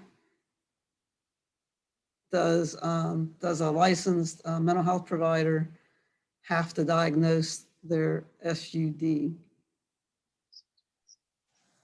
I know that on the mental health side that it would take a professional to qualify them for me. I'm assuming that on the substance abuse side, it would be a qualified substance abuse fraud. I know under the substance abuse laws, there are individuals that are qualified to do assessments and make that determination.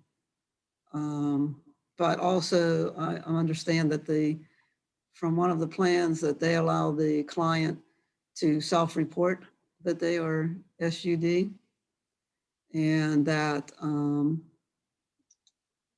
that would probably qualify them for the housing waiver as far as the Medicaid plan. But there are qualified, if you're working with a community mental health center or community substance abuse agency, they probably have their qualified professionals to be able to do that assessment and do that as well. I'm just looking through the answers that we get so that I make sure. Well, I knew SMI had to be diagnosed by a professional. It was the SUD one on that. Christine, if you want to jump on and offer more information on that, you're welcome to do that. Can you hear me, Karen? A little bit louder.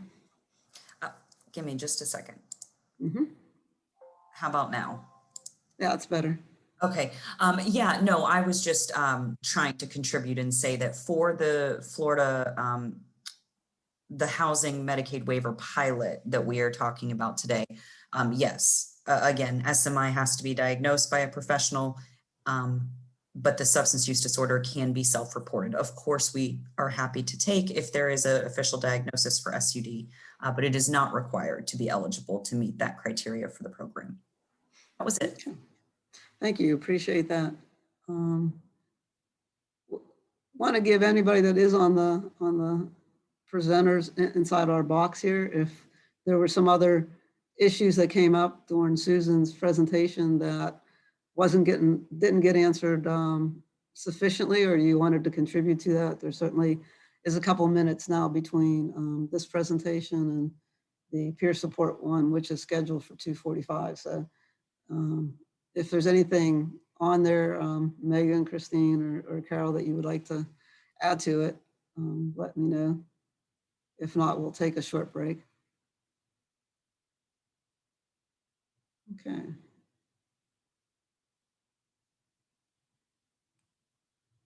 Okay. I didn't see anybody there, so we're going to take a short break right now, and we will be back at 2:45.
Stop sharing screen. Mhm.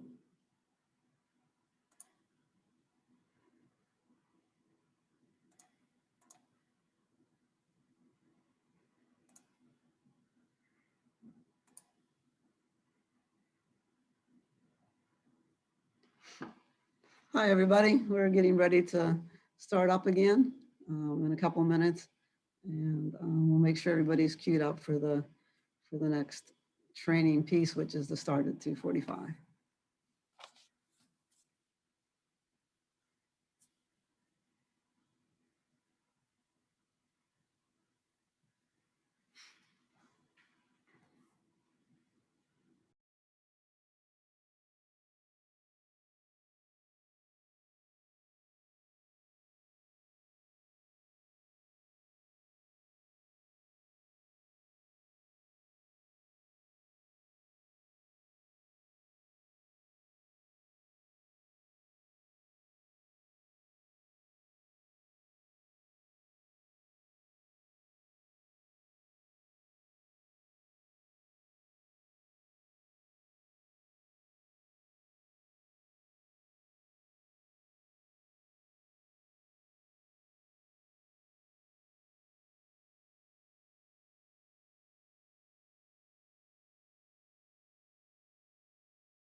Welcome back, everybody. Hope you had time to get a drink or something during your break. We're just getting everybody ready for the next presentation. As you can see, we have a lot of individuals that are participating in this, and we want to make sure everybody is on and ready to go. And I have about 1 more minute before we'll get started.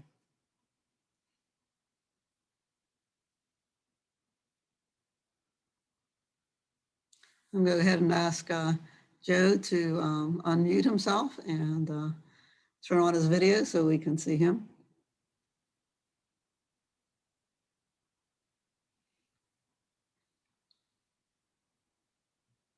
Karen, it's telling me I can't start the video because the host has stopped it. Okay, maybe we can fix that for you.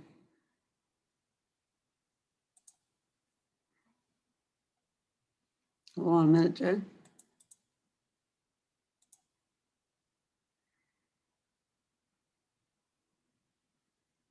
There we go. I think Kathy took care of that for you. I see everybody's there. Hi, everybody. Hey. Hello. Well, Joe, I'm going to do an introduction to you. As everybody can see, went on the agenda that we are devoting the last part of our training to peer specialists and their very important role in terms of doing supportive housing, both with inside the waiver and I think also applies for those that may not qualify for the waiver. One of the things that I noticed yesterday in some of the chats that we were getting or questions was feeling that those that, what to do for those that would not necessarily qualify for the housing waivers per se. And that when Shannon presented, I know, and I think even Kevin presented, the thing was, well, that's not an equal partner because both they have the housing and kind of the services component. Now I know ability housing is not the case.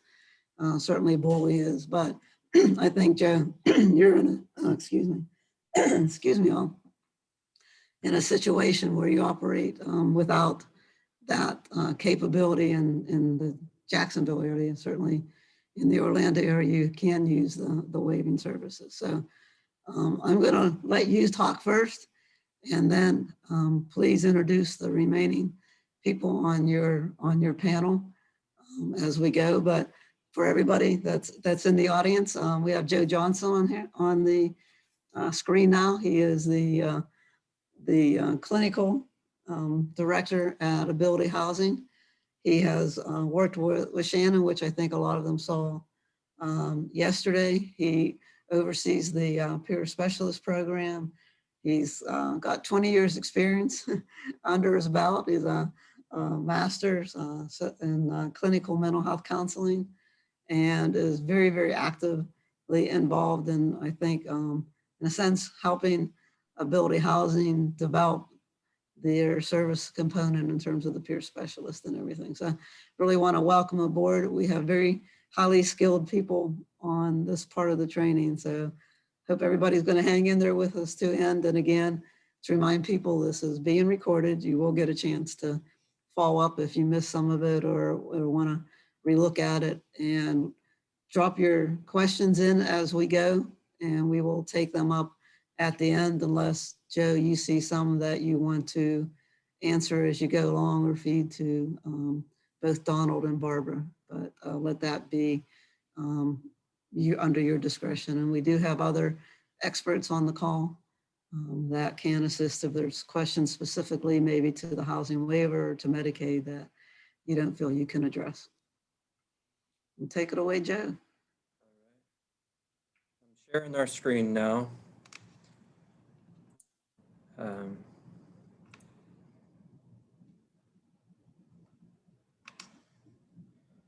All right, so everybody should be able to see our slides. Yep, we see them. Okay. All right, so like Karen said, I'm Joe Johnson. I'm our programs director for Ability Housing. I've been with us for 6 years. I've worked in supportive housing for about 12 years. And before that in mental health and substance abuse in different ways. I have with me Barbara and Donald, and you guys go ahead and introduce yourself. My name is Donald Beard. I'm a recovery peer specialist. Barbara Stafford. I'm also a recovery peer specialist. Have been working in the field, both of us, for eons. So the plan today is really we're going to do this short presentation with all three of us. Mostly it'll be Barbara and Donald talking about some key concepts behind peer support and trying to give people a feel for what it's like in practice, real world, especially in supportive housing. We will take questions at the end. I think if there are some that seem to be appropriate for where we're at with our presentation, we might go ahead and take them then. We'll play that part by ear, but we will get to everybody's questions. Thank everybody for being here. So our first slide is just a general thing. What is peer support? There are a few different definitions out there, but the broadest one that we agree fits well is peer support is an approach to care involving persons with lived recovery experience. And it's really about mutuality and respect and honesty. There are some technical requirements for a certified recovery peer specialist here in Florida, and I will get to that shortly. But peer support in general, that approach is based on some of these principles. So moving along to the next slide, which is not moving for me. This is my first virtual presentation, so guys, bear with me. Okay, this one is peer support workers engage in a wide range of activities. We do advocacy. If one of our residents is having some problems and they're about ready to get put out or get written up for some kind of phase, and they didn't do whatever it is they're being accused of doing, we go with the client to the case manager, and then all of us go into the property manager and discuss it. So we stick up for our clients very much. Okay. Again, like I introduced myself earlier, I said I was a peer specialist, but I'm also a recovering addict. So I've been in the spot in the client's position on community and relationship building. I try to encourage them to go to doctors' meetings. I take them to doctors' meetings so that they can get reintegrated into society. I take them to NA meetings, and we have in-house meetings just so that they can get used to talking again to people in a normal way. We also have at our one of our main, I shouldn't say main, but one of our smaller apartment complexes, we do Thanksgiving for all of the clients, meal. We have Christmas. We have different activities monthly for the clients to come up to the clubhouse and enjoy. Looking at skill building, a lot of the clients have come in, and I try to encourage them that while you're getting your main bill paid, which is your rent, to why not take this opportunity to maybe get back in school or get a GED or do something so you can become self-sufficient. We do coping skills. We have different things that we can help the clients go. We have RAP plans. We have a recovery capital plan that we can do with people to help them build the skills and the small SMART goals that they need to be able to continue on with their recovery. On the mentoring, I use my story as an example about overcoming, because it's a tool within itself. So like I mentioned earlier, in the state of Florida, there are there's some actual requirements to be a certified recovery peer specialist. At this point, that's pretty much the only thing that we hire is certified recovery peer specialist. So this next couple of slides are just talking about the requirements, high school diploma, GED. There's 40 hours of training with some of the areas spelled out there, 500 hours of supervised work or volunteer experience. Barbara here is a trainer in the Helping Others Heal curriculum. And that meets the education requirements to become a peer specialist in Florida. And in a minute, she'll talk a little bit about that curriculum. There is an exam. You have to have letters of recommendations. If you are not able to pass a level 2 criminal background check, there is a waiver process. There are some problems with that, I'm told, but it is getting better, I'm also being told lately. Yes. And in many places, including North Florida, there are scholarships for a lot of the courses in the exam available. Barbara, you want to tell them a little bit about Helping Others Heal? The Helping Others Heal is our certified or our peer specialist manual that we teach out of. Like Joe said, it's a 40-hour training. We have like 17 different chapters that we cover within the 40 hours. And I was amazed when I first seen this Helping Others Heal curriculum that they have now compared to what I did back in 2007. And this is a great program because it covers everything that somebody would need to know or have any questions about on becoming and what a peer specialist does and what's expected of them. It's a great program. You teach that about 3 times a year, I think it is? This year, we're doing 5. Okay. Yes. All right. So, you know, at the end of the presentation, we're going to share our phone numbers and emails. And if you guys want to know more about that, just contact Barbara. So, moving along.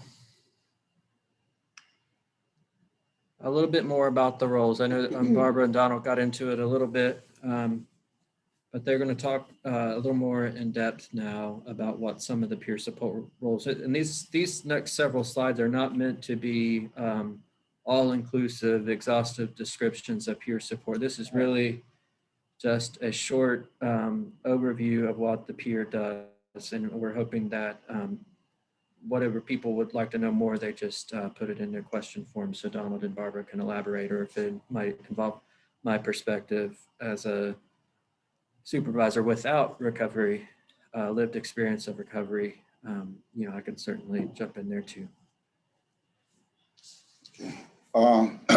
Role modeling in recovery, which is near and dear to me in my heart. It says peer specialists are role models. Our peers consider us excellent examples of people who have achieved a certain level of recovery and regain hope for their own lives from us as models of success in recovery. First of all, peer specialists are held by the same morals and ethics as you are. And there's even one more that some of us might not even use, and I call it the hypocrite clause. How can I get you to live right and succeed in recovery if I'm not living right?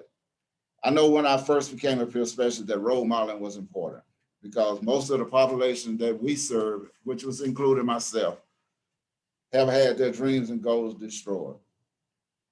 Trust was almost non-existent. So I knew in order for me to be effective, I had to instill trust in the people that I serve. My training tells me that my most valuable tool is my story. So I, without shame, use my episodes of homelessness, failed marriages, numerous rehabs, in and out of jail, coupled with the fact that I never gave up. And by me not giving up, I now have 18 years clean. I'm a respectable member of society, remarried, raising kids with the same drive and passion as when I first got clean. But I do know that if I hadn't have help, I would still be lost. So I encourage them to seek help and not try and do it alone.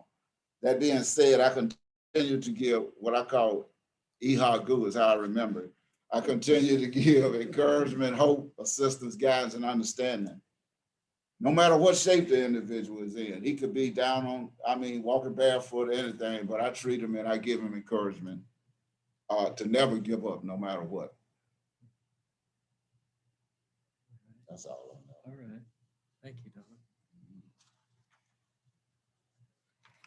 Donald. Next slide. Advocacy. Peer specialists engage in peer advocacy when we take action on behalf of our clients. However, our primary role in peer support is assisting individuals to learn how to be their own advocates. Some individuals have lost the ability to speak or act productively on their own behalf as a result of trauma, negative experience with the healthcare system, manipulation, or other influences that have collectively reduced their personal power. We help our peers understand the difference between assertive, aggressive, and passive communication. The way I try to instill that in the population I serve is I try to teach them how to problem solve without losing your cool, without being belligerent, without being hostile.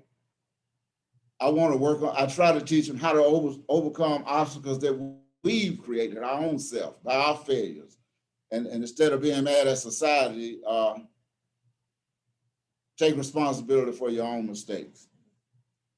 If you lacking in job opportunities because you got big gaps because you've been homeless, get into resume building, get into some training course. I try to talk to them how to communicate with employers in a non-confrontational way. If you're in the housing program and you have a landlord, how to tell them that your sink is stopped up without being confrontational. And I try to teach them not to be ashamed of your past, but face it in order to reveal your future. I try to practice self-sufficiency by getting them to do things on their own so they can regain confidence in themselves. That's all.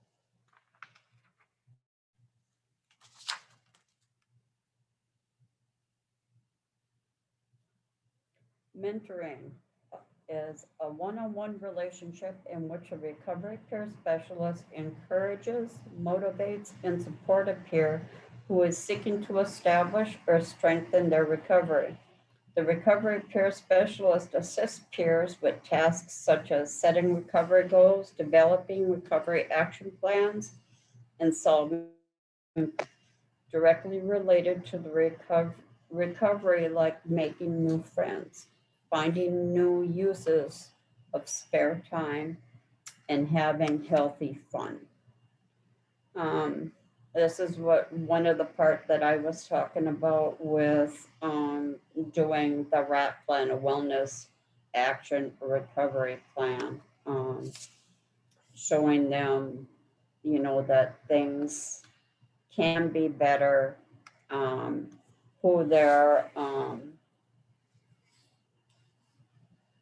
what hospital they would like to go to if something happened, who their support systems are, their wellness tools, their coping skills. And I think that's a big part of, I know when I come into recovery, I didn't know anything about how to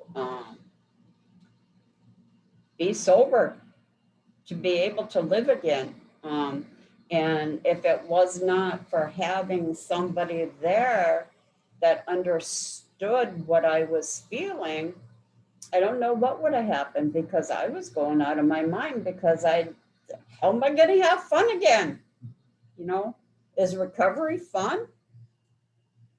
So it was important for me to have somebody there. And I keep that in mind when I'm working with others, to always be there for them, no matter what.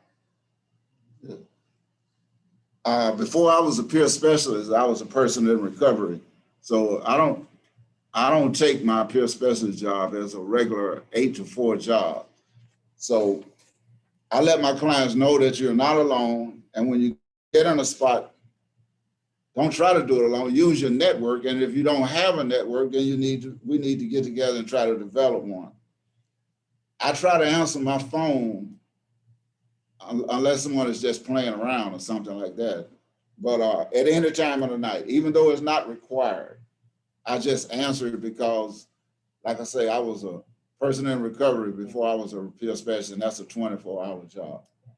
And if you're struggling in recovery, I just try to encourage you to not just give up, using my story again as an asset.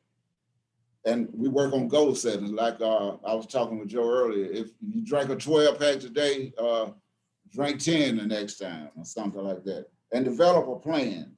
Put it on paper so you can see it. I try to encourage developing a healthy lifestyle. And like Barbara said, it's very important to learn how to have fun in sobriety in order to succeed. That's it. So another role, and this one is particularly important to me in my position, is peers can be change agents within an organization. They're advocates within an organization from their perspective for their peer clients about how they feel we need to take things, what direction we need to go, what type of thing we need to do. And they often can challenge our assumptions of what recovery means, and they help us to kind of see our shortcomings, flaws, and gaps in our knowledge and practice. And like Karen said, I've been working in the, let's say, the human services field since I was 20 years old. And I found over the years that sometimes in some places, thankfully not ability housing, supervisors like myself can lack a certain perspective. Sometimes it's something as simple as individualized approaches to care, being person-centered. Sometimes it's just the whole recovery-oriented concept, and peer support workers can play an important part on challenging us and how we do things. And I think that's always a good thing. So they're not only using their lived experience with our residents, clients, program participants, whatever term that we like to use, they're using that same perspective within the organization as a whole to hopefully affect change. So, And then we have the do's and don'ts of peer support. The do's is what we do as peer specialists. We share our lived experiences, view the person as a whole person in their roles, family, and community. We support their pathway to recovery. We don't just believe that there is one way to recover. We believe that there's multiple pathways of recovery, and just because something worked for us does not mean it's going to work for everybody else. So we have to keep an open mind. We support their pathway to recovery, serve as a role model, motivate through hope and change, and help set personal goals. What we don't do is we don't give advice. We do not view the person as a case or a diagnosis. We don't prescribe one specific pathway to recovery. We do not act as an expert authority figure, motivate through fear of negative consequences, and we don't mandate tasks and behaviors. and in the supportive housing setting, we all know that sometimes things do come to kind of a crisis point, some type of decision point, and a person's housing is at risk. And those type of things, resolving those crises is when they reach that certain level where eviction is a possibility. It's always an area where we are very clear in the peers' role, and they're not involved in any of the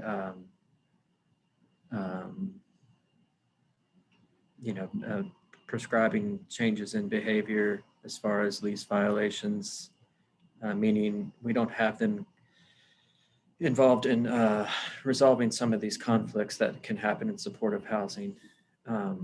They're always in the support and recovery role, never in the mandating you must do this now type of thing role that property management sometimes has to take. And another quality of peer support is empathy. Empathy is the ability to understand another's feelings from their point of view. Exhibiting empathy for clients is a vital component of peer support work. It is important for a peer specialist to empathize with their clients rather than sympathize with them. Can understand, because I am a person in long-term recovery. March will be 18 years for me.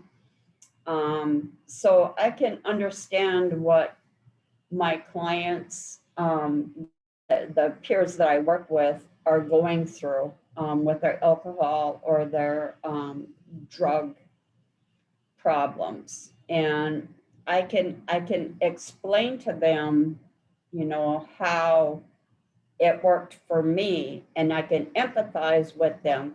But the one thing I don't want to do is feel sorry for them, because once we start feeling sorry for our clients, you're going to have to excuse me, but some of our clients play on your feelings. And if you feel sorry for me, I'm just going to keep bringing things up, you know, that are going to make you feel sorry for me again. And you're going to do this, this, and this for me, or you're going to help me get this, this, and this. And that's one thing we don't want to do. We do not want to sympathize with our clients. That's not making them any stronger. It's keeping them right where they're at, and there's no growth.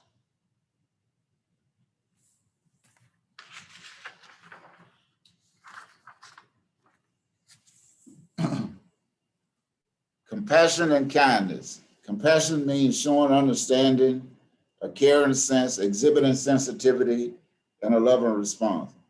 Compassion involves primarily the ability to listen to another person's story, as well as the capacity to be fully present in communication with that person. Exhibiting compassion and kindness can grease the wheels that eventually lead to establishment of trust and affect future effective interaction with peers. In recovery, they have a term called incomprehensible demoralization. It's a big stage of depression. Some quote unquote regular people might know what that means, but if you could define what regular means. I know the feeling of incomprehensible demoralization really well. And it came to me when I had a pocket full of money and I blew all my money and I didn't have enough sense to even get me a place to sleep or buy me some food to eat. And then I just thought a big depression just overcomes you. So when I talk to my clients, I can sense if someone is in that vulnerable stage. That's a real vulnerable stage because depression can kill you. I attempt to get them, like Barbara was just saying, not to feel sympathy for them, but I do feel empathy for them, to get them to, yes, take responsibility for the choices you made, forgive yourself, and move on. I have empathy because I feel what you feel. I have compassion because sometimes you need someone just to listen and not be judgmental. And those are from my own personal experience. I try not to be sympathetic. So in order for me to get you to take responsibility for your actions and to realize that you have a choice, I encourage you to realize that you can change this situation you're in by making better choices and not just wallowing in your self-pity. I have an acronym of FEAR: face everything and recover, or forget everything and run. I try to get you to face everything and recover and not forget everything and running like you've been doing your whole life. I've never heard that one before, Don. I'm gonna write that down. That's a good one. Okay, the next quality is being non-judgmental. Being judgmental is forming a negative opinion about an individual regarding them based on looks, clothing, or other outward appearances. This is a form of stigmatizing or stereotyping. Being judgmental removes hope from the human equation. Individuals have the right to express their thoughts and personalities in whatever way they desire. This is a big one for me. In the past, I was diagnosed in 2002 with HIV. I had no idea what that was like. I was scared to death. I figured I had just given myself a death sentence. And I was scared. I went to the doctor. When I was done, I was walking out of her office and she had glass windows and the curtains were open. And as I was walking out the door, she was wiping everything down that I had just touched, which really kicked me in the tail, you know, because I thought, oh my God, I'm already hard on myself. How could somebody else do this to me? She's supposed to be a doctor. So this is really a big thing for me. I don't care if the person I'm working with is drunk or high, or they have not cleaned their home, or whatever the case may be. I will never pass judgment on them because I've been there and I've done that, you know, and this is a major one for me, is being non-judgmental, because that hurts. And we're not here to hurt our clients. We're here to build them up, you know, and being judgmental is just a bad thing. That would be also a good example, being a change agent within an organization or an agency, but taking that kind of perspective, you know, in that kind of setting, a peer could talk to a provider like that and hopefully help them to kind of rectify that kind of behavior. Mhm. So, well, we're about 30 some minutes into the presentation. Our time is pretty much up. There is another presenter coming on after us. But just moving forward, so peer support is well established now. It wasn't so long ago here in North Florida in supportive housing that there were very few peers. In fact, I think there were only you two, right? Yeah. For years, but now, at this point, there are now several people trained, and we've really integrated them into our staffing structure for all of our supportive housing, all of our future planning, all of our planning for future growth includes the peer support workers in it. And there's a solid research base out there now in multiple settings, not just supportive housing, but in all kinds of clinical settings, that show that it leads to great outcomes, to better outcomes. And in the supportive housing realm, especially housing stability, and then in a systems level, cost savings is something else that there's a significant amount of research out there for. And I have some of that available for anybody who would like to be emailed that privately or whatever. So last slide, here's our contact info, email, phone number, all of that kind of thing. I want to glance at questions, but I'm not exactly sure how to do that. How do I? I'll read them to you. Hold on a minute, Joe. Okay. We have one question in here. It says, does anyone know if the Florida CRSS is also eligible for billing through this program? Or is the certified peer specialist the only billable entity besides case management, CAP, or MCAP? Is that something you feel you can answer? I'm not sure of all the initials, guys, but As far as I'm aware of right now, it's just a CRPS. The CRSS, I do not think has been brought to Medicaid, but maybe Dana can answer that a little bit better. Yeah, so the Certified Recovery Support Specialist does not require a person to have lived experience of recovery. So by its very nature, even though it's very similar, right? If you look at the training, a lot of the domains are similar, but because it does not require it, it technically doesn't count as peer support. I know we've had staff who came in as CRSSs, and we gave them some time to get this certified recovery peer specialist certification. So I think that's always an option, and just to support that person in getting the certification, which they have a CRSS, it's going to be pretty simple for them to get the CRPS if they have lived experience. And that just has to be lived experience either in mental health and or substance abuse. It doesn't have to be just substance abuse.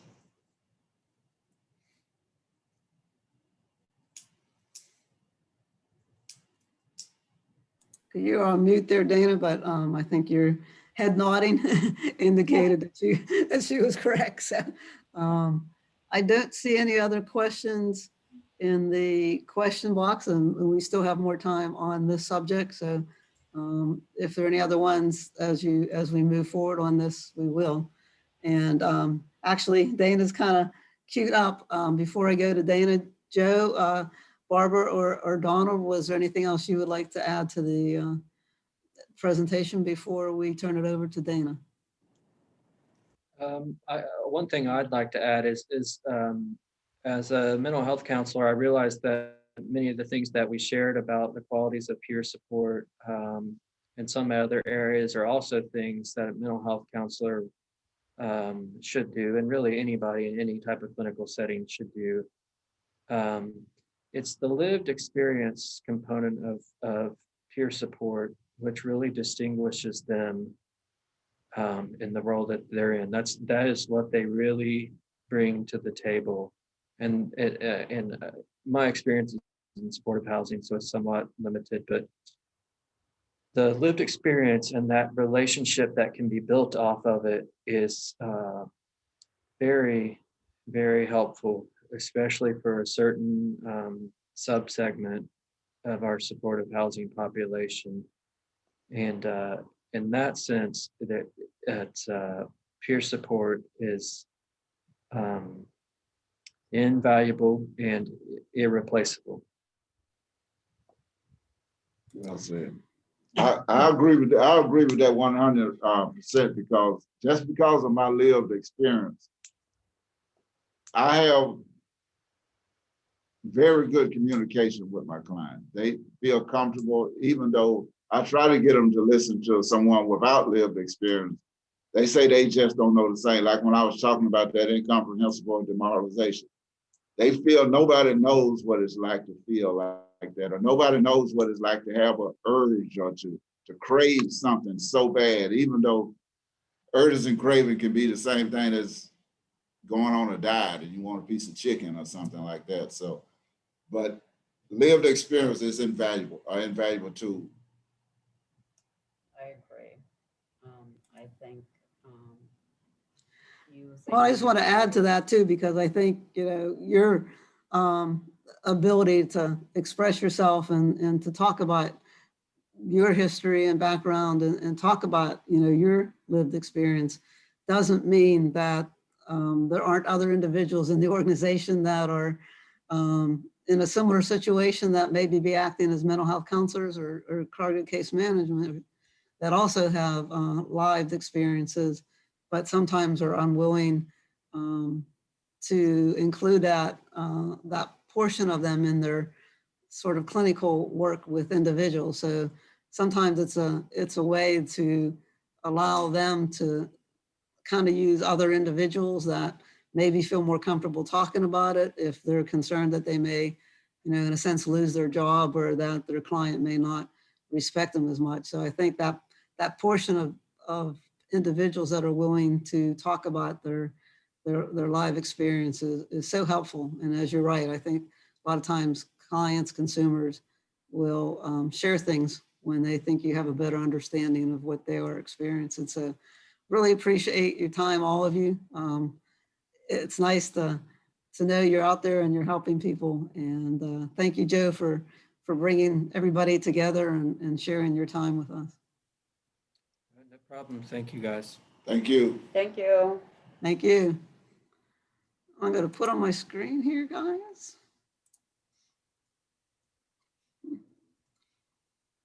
And we're going to turn you off, Joe. There you go. All right. And we got Dana up here. Hi, Dana. Hi.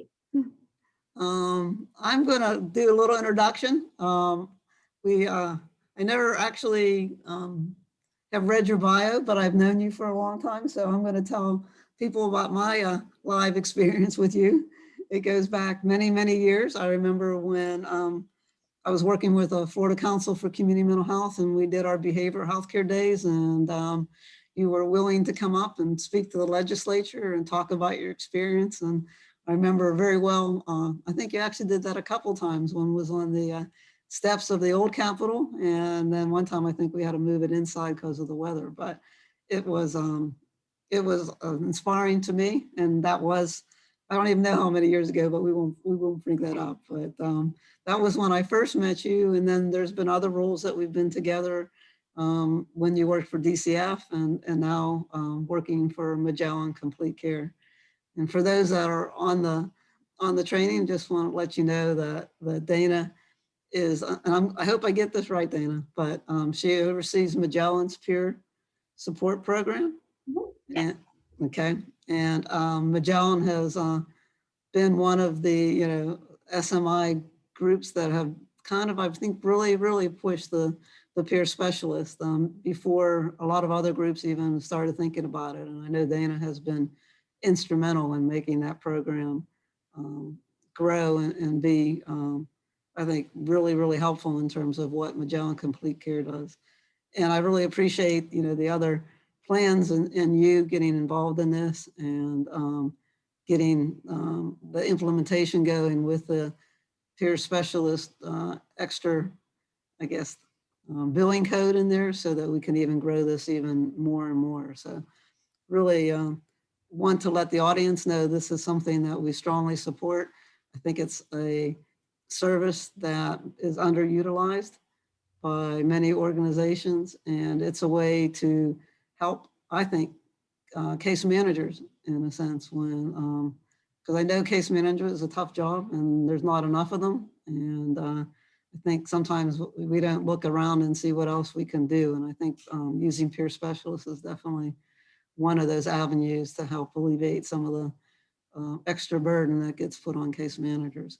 So if I missed anything that you want to talk about, Dana, please talk about that as your introduction. And thank you for taking the time with us today to talk about this.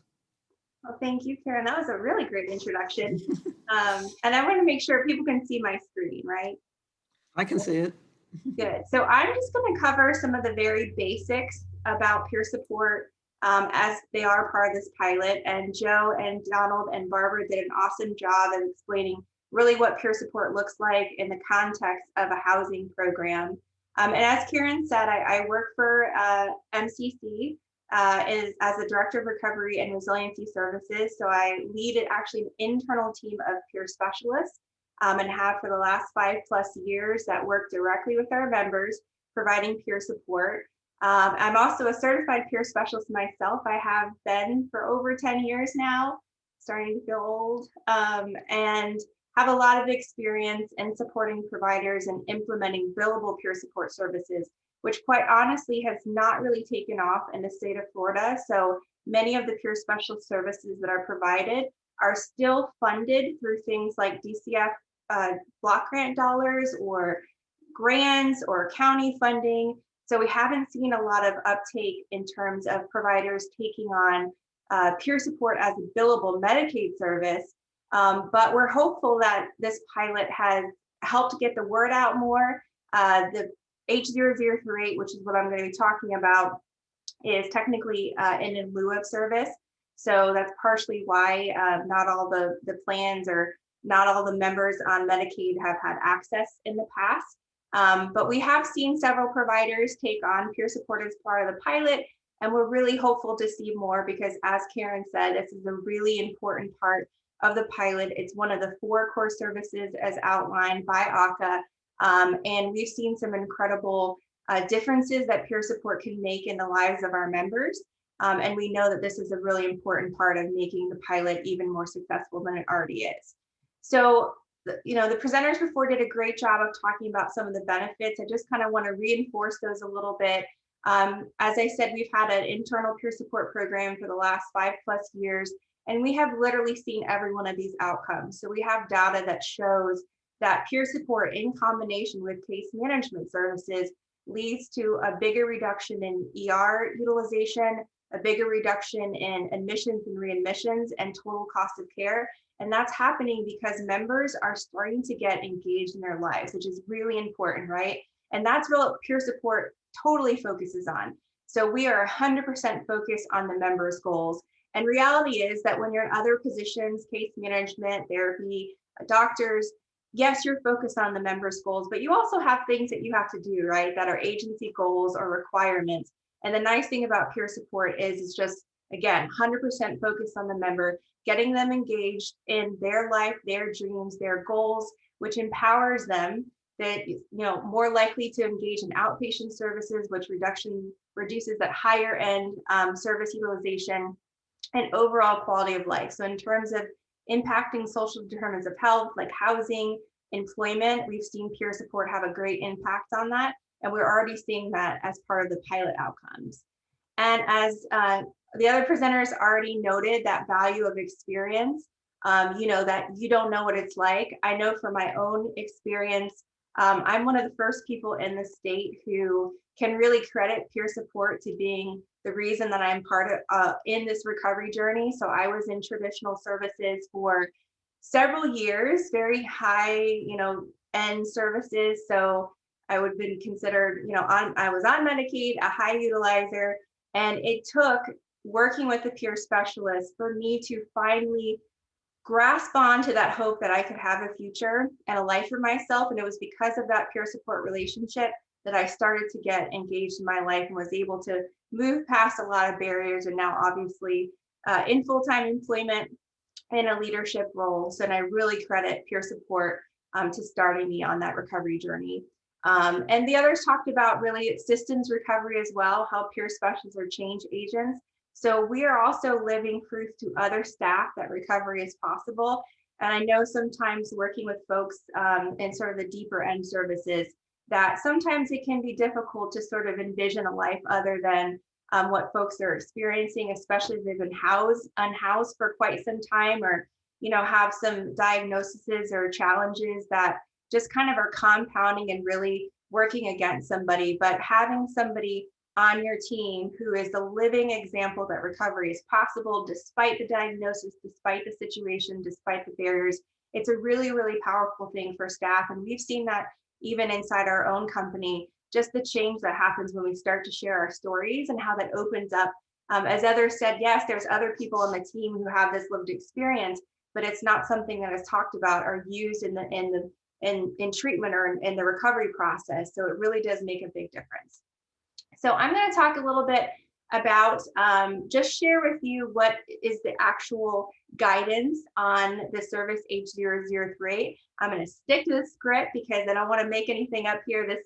This is what's provided through the state. So the peer support is billed through H0038.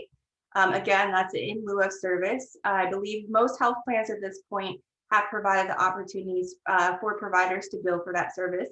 It's called self-help peer services, and it's billed in increments. The units are 15 minutes. The service description, it's just peer special activities, mentoring, recovery coaching, education. It does not include time for paperwork or attendance at NAMI meetings or certain recovery groups. And the provider qualification is defined as those qualified by training and certification to perform this service under the supervision of a licensed master's level clinician. So peer specialists do need to be certified in this state to bill for Medicaid. I know on DCF, they give you some time to do that. In Medicaid, you do have to be certified, and you do have to have some type of supervision by a licensed clinician. So we always recommend, just like in many other places, that you can have like group supervision by a licensed clinician, but you could also have day-to-day supervision provided by another certified peer specialist that has years of experience, or another member of the team can be sort of that day-to-day supervisor, but there does need to be some element of supervision by a licensed clinician. And then the documentation is just very similar to any other type of documentation. That service has to be individualized and recovery and resiliency focused. I think I've heard a lot of concerns over the years about billing specific to peer support, and there's nothing inherently complicated about it, or no more complicated than any other service. There just seems to be some fear around having peer specialists document for this service for Medicaid, but there's nothing extra required. It just needs to be focused on the member and person-centered. The service is defined, it needs to be face-to-face with client present. Obviously, with the things that have happened in the world in the last year with COVID, the housing pilot has allowed for telephonic when it's needed. Again, it's at 15 minutes and the reimbursement limits are 16 units per day. So Karen is going to send out billing tip sheets from each of the plans. They're quite similar. I mean, each one has its own billing tip sheet, but they are similar in many respects. And those will go more into the limits around using H0038 for the housing pilot. So for the housing pilot, you've got to use the HK modifier, and this is true for all of the services, but also with peer support. So it's H0038HK. And the service description for the housing pilot is person-centered services promoting skills for coping with and managing symptoms while utilizing natural resources and the preservation and enhancement of community living skills and with the assistance of a peer support specialist. But really in the peer support relationship, focus on that member's goals, those members' dreams. Usually peer support is going to look much bigger than goals related to the housing. So we know if we can support people in their wellness journey. So having a daily maintenance plan, which is something that Barbara referenced with Wellness Recovery Action Plan, working towards employment goals, working towards having stronger connections with family and friends, all of those will contribute to success in housing. So it is definitely a very holistic approach, peer support, even in the context of housing, to help members really move forward and hopefully be successful in their housing situation. So Joe did cover a little bit about certification. There is more that's going to be in the handout with the link to the Florida Certification Board, but that's really the source of truth for the certification. And as others said, it doesn't have to be just mental illness, lived experience, or substance use. There's also now a certification endorsement for youth, and that's actually a little bit more generalized, that even trauma experiences can be part of that. But in general, yes, as the person asked earlier, it does need to be the Certified Recovery Peer Specialist, because that is the one certification in the state that dictates that you have to have that lived experience, and you need to be able to attest to the fact that you've been in recovery for 3 years or more from whatever lived experience that you have. So that's a critical piece of the certification. So those are, go ahead. And I just want to interject here. We got one of the things is the PowerPoint is not changing, so I didn't know if you oh could see no, that. and no one told me. Okay. And I talk too fast. Okay. Well, well, this will be shared, right? And it's also going to all be in the handout that's given out. So I will share just one of them, and I'm actually at the point to stop talking and if there's any questions. I don't know if we get any questions. We'll give a little time. It takes a while between the two platforms to mesh. There's about a 15-second or more delay between the two. So we'll see if anybody. I do see a question about best practice models for supervisors of peers to utilize for housing programs. So Joe or Donald and Barbara may have more to add to this. What I will say that in general, the information on supervision for peer specialists in general is not the best. So I can put some resources, share with Karen some resources. In another hat that I wear is the board president for the National Association of Peer Supporters, which is the workforce body association for the peer specialist profession. On that website, there is a whole repository of supervisor resources. There is not one specific to housing in there, but there are ones sort of generalized around supervision, as well as a little bit more wellness focus in that. There are also national practice guidelines for supervisors that are on that website that really help supervisors understand how to supervise grounded in the values of peer support, because peer support at its very core is a values-based practice. And so one of the best ways to sort of keep peer support, and as a supervisor stay aligned in that is to use those national practice guidelines. And I don't know, Joe, if you as a supervisor have any resources that you've used that you would want to share?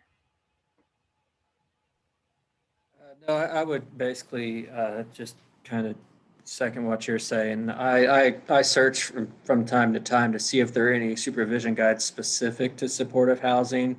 It's been a month or two since the last time I looked, but I'm not aware of any guide that's specific to supportive housing, but there are several out there that I've seen in general. Yes. And really, I think Donald and Barbara gave good examples. It's not completely different peer support for housing as it is with other services. So yes, it is targeted toward housing, but what you're talking about is very broad and comprehensive. And so again, those values, which both Barbara and Donald covered, are really what the supervisor has to stick to, and kind of talking through situations where maybe the peer specialist gets stuck and is not sure how to sort of move forward in the relationship. Maybe there is a disconnect. So, or getting some advice or support on a member that may be experiencing some significant challenges. So that's really sort of what supervision looks like for a peer specialist. And I'm just curious if there's any questions or concerns around implementation of using peer specialists that has been a barrier towards your organization using peer specialists, either as part of the pilot or under a Medicaid billable service. I think we'd love to hear those to try to really address them, whether that's now or providing some resources later.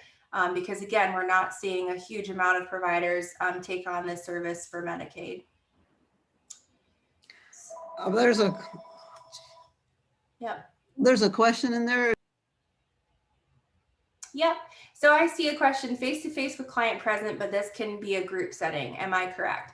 So the specific health plans have that guidance. So I know that some of the health plans have that information posted on the website.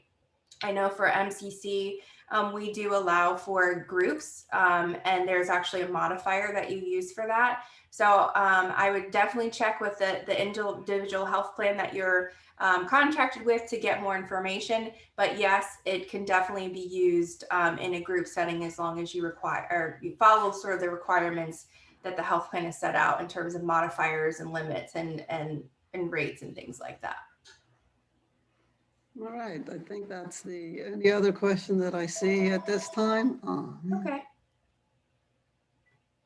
And yeah, that is it for the moment. Sometimes, like I say, there's a little change between the two platforms that we're using, but we'll keep monitoring that. But I do want to thank, obviously, Dana, Joe, Donald, and Barbara again for the presentation. I think that this is something that we don't let people know enough about, and I appreciate you taking the time and sharing your information with us. That's been really helpful. So thank you all. And again, to everybody, if we don't get to the questions now and we see some, or you want to ask them later, we will address them in the resource manual. And as Dana says, she will add some other materials that we will put in there.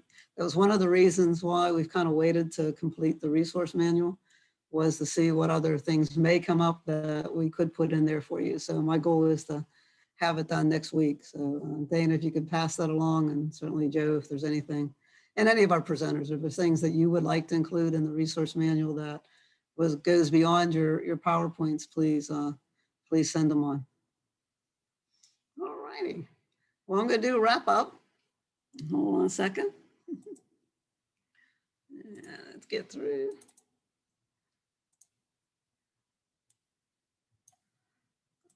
Let's see if we get down here. Look at all what we've done today. I think we got to everybody's questions, both from today and yesterday. I know there were several questions about the housing assistance waiver per se. If there's any other ones, please submit them either to me directly. Y'all, I think everybody has my email that I can tell. The other thing that we want to wrap up with everybody is, again, thank you for doing this. I don't know if you know as attendees, but we probably have close to 130, 140 people participating in this particular event. So hopefully that outreach will help motivate the housing waiver, but certainly this event and what we've covered today, I think goes way beyond the housing waiver itself. And although it presents some opportunities that aren't there in the other districts and counties, I think at least I've learned a lot. So I hope you have found this very useful. Just as a wrap up, again, just want to repeat that this is being recorded. As soon as our event coordinator gets that all done, we'll send out a link, let you know it's there. Probably we will have it definitely on our website. I don't know exactly how the plans will do it, and there'll be an opportunity for you to link to it directly and to review it as you can. One of the things we keep talking about is the resource manual, and hopefully get that out to you next week. One of the other things I wanted to let everybody know, there is a survey coming to get your input as to what you thought about this particular event. Certainly some input into what other things may be useful to you as we move forward with this. And one of the things that is important that I wanted to let everybody know in that survey, so please take it, don't pass it by. One of the questions is going to be your license number. Many of you indicated on your registration form that you were interested in seeking clinical CEUs or certificate. So for those that are seeking clinical CEUs, I'll need your certification or your license number so we can have that on record for your particular regulatory board. But that will be included in the survey. So even if you don't want to answer all the questions in the survey, I definitely need your license number so we can clarify that with the board and make sure that you get that. And again, everybody has my contact information, which is going to be the last slide. Before I move on to that, I'm going to pitch Florida Supported Housing Coalition. We have every year had a supported housing summit. It generally is in the fall, but we're not able to do it this year. We now have a virtual one scheduled for May 18th and May 19th, and we'll get more information out to you on that. And we will certainly look at what you put in your survey as other things that you would like to learn about and try to include that in our upcoming training. We also will be doing another training for the Department of Children and Family down the road, and we'll alert you to those trainings as well. Again, want to thank our sponsors. This wouldn't have happened without them. So thank you all. Thank you for being a part of it today and helping me put this together. And we will get everything out to everybody with your links and how you can help them as we move forward with this. And here's my contact information. For those that don't have it, please feel free to send me an email. We'll get back to you with your questions. I know I already have some questions that were pretty intensive, and we'll work on them probably tonight and tomorrow and get you something as to some resources or whatever to help you with those questions that were, I think, fairly personal, and I needed to get other information together to be able to answer that correctly. I know we probably ended a little bit early. I'm sure nobody is upset about that. I have found when we do virtual trainings, it goes much faster than when we do them face-to-face, just because we don't have the opportunity to see everybody and to be able to react And sometimes we don't get all the questions that we would do if we were sitting in front of you. So we hopefully got to everything that was important to you. And I want to thank you again for your time today, and hope to see you in other trainings down the road. So thank you very much. Gonna close it.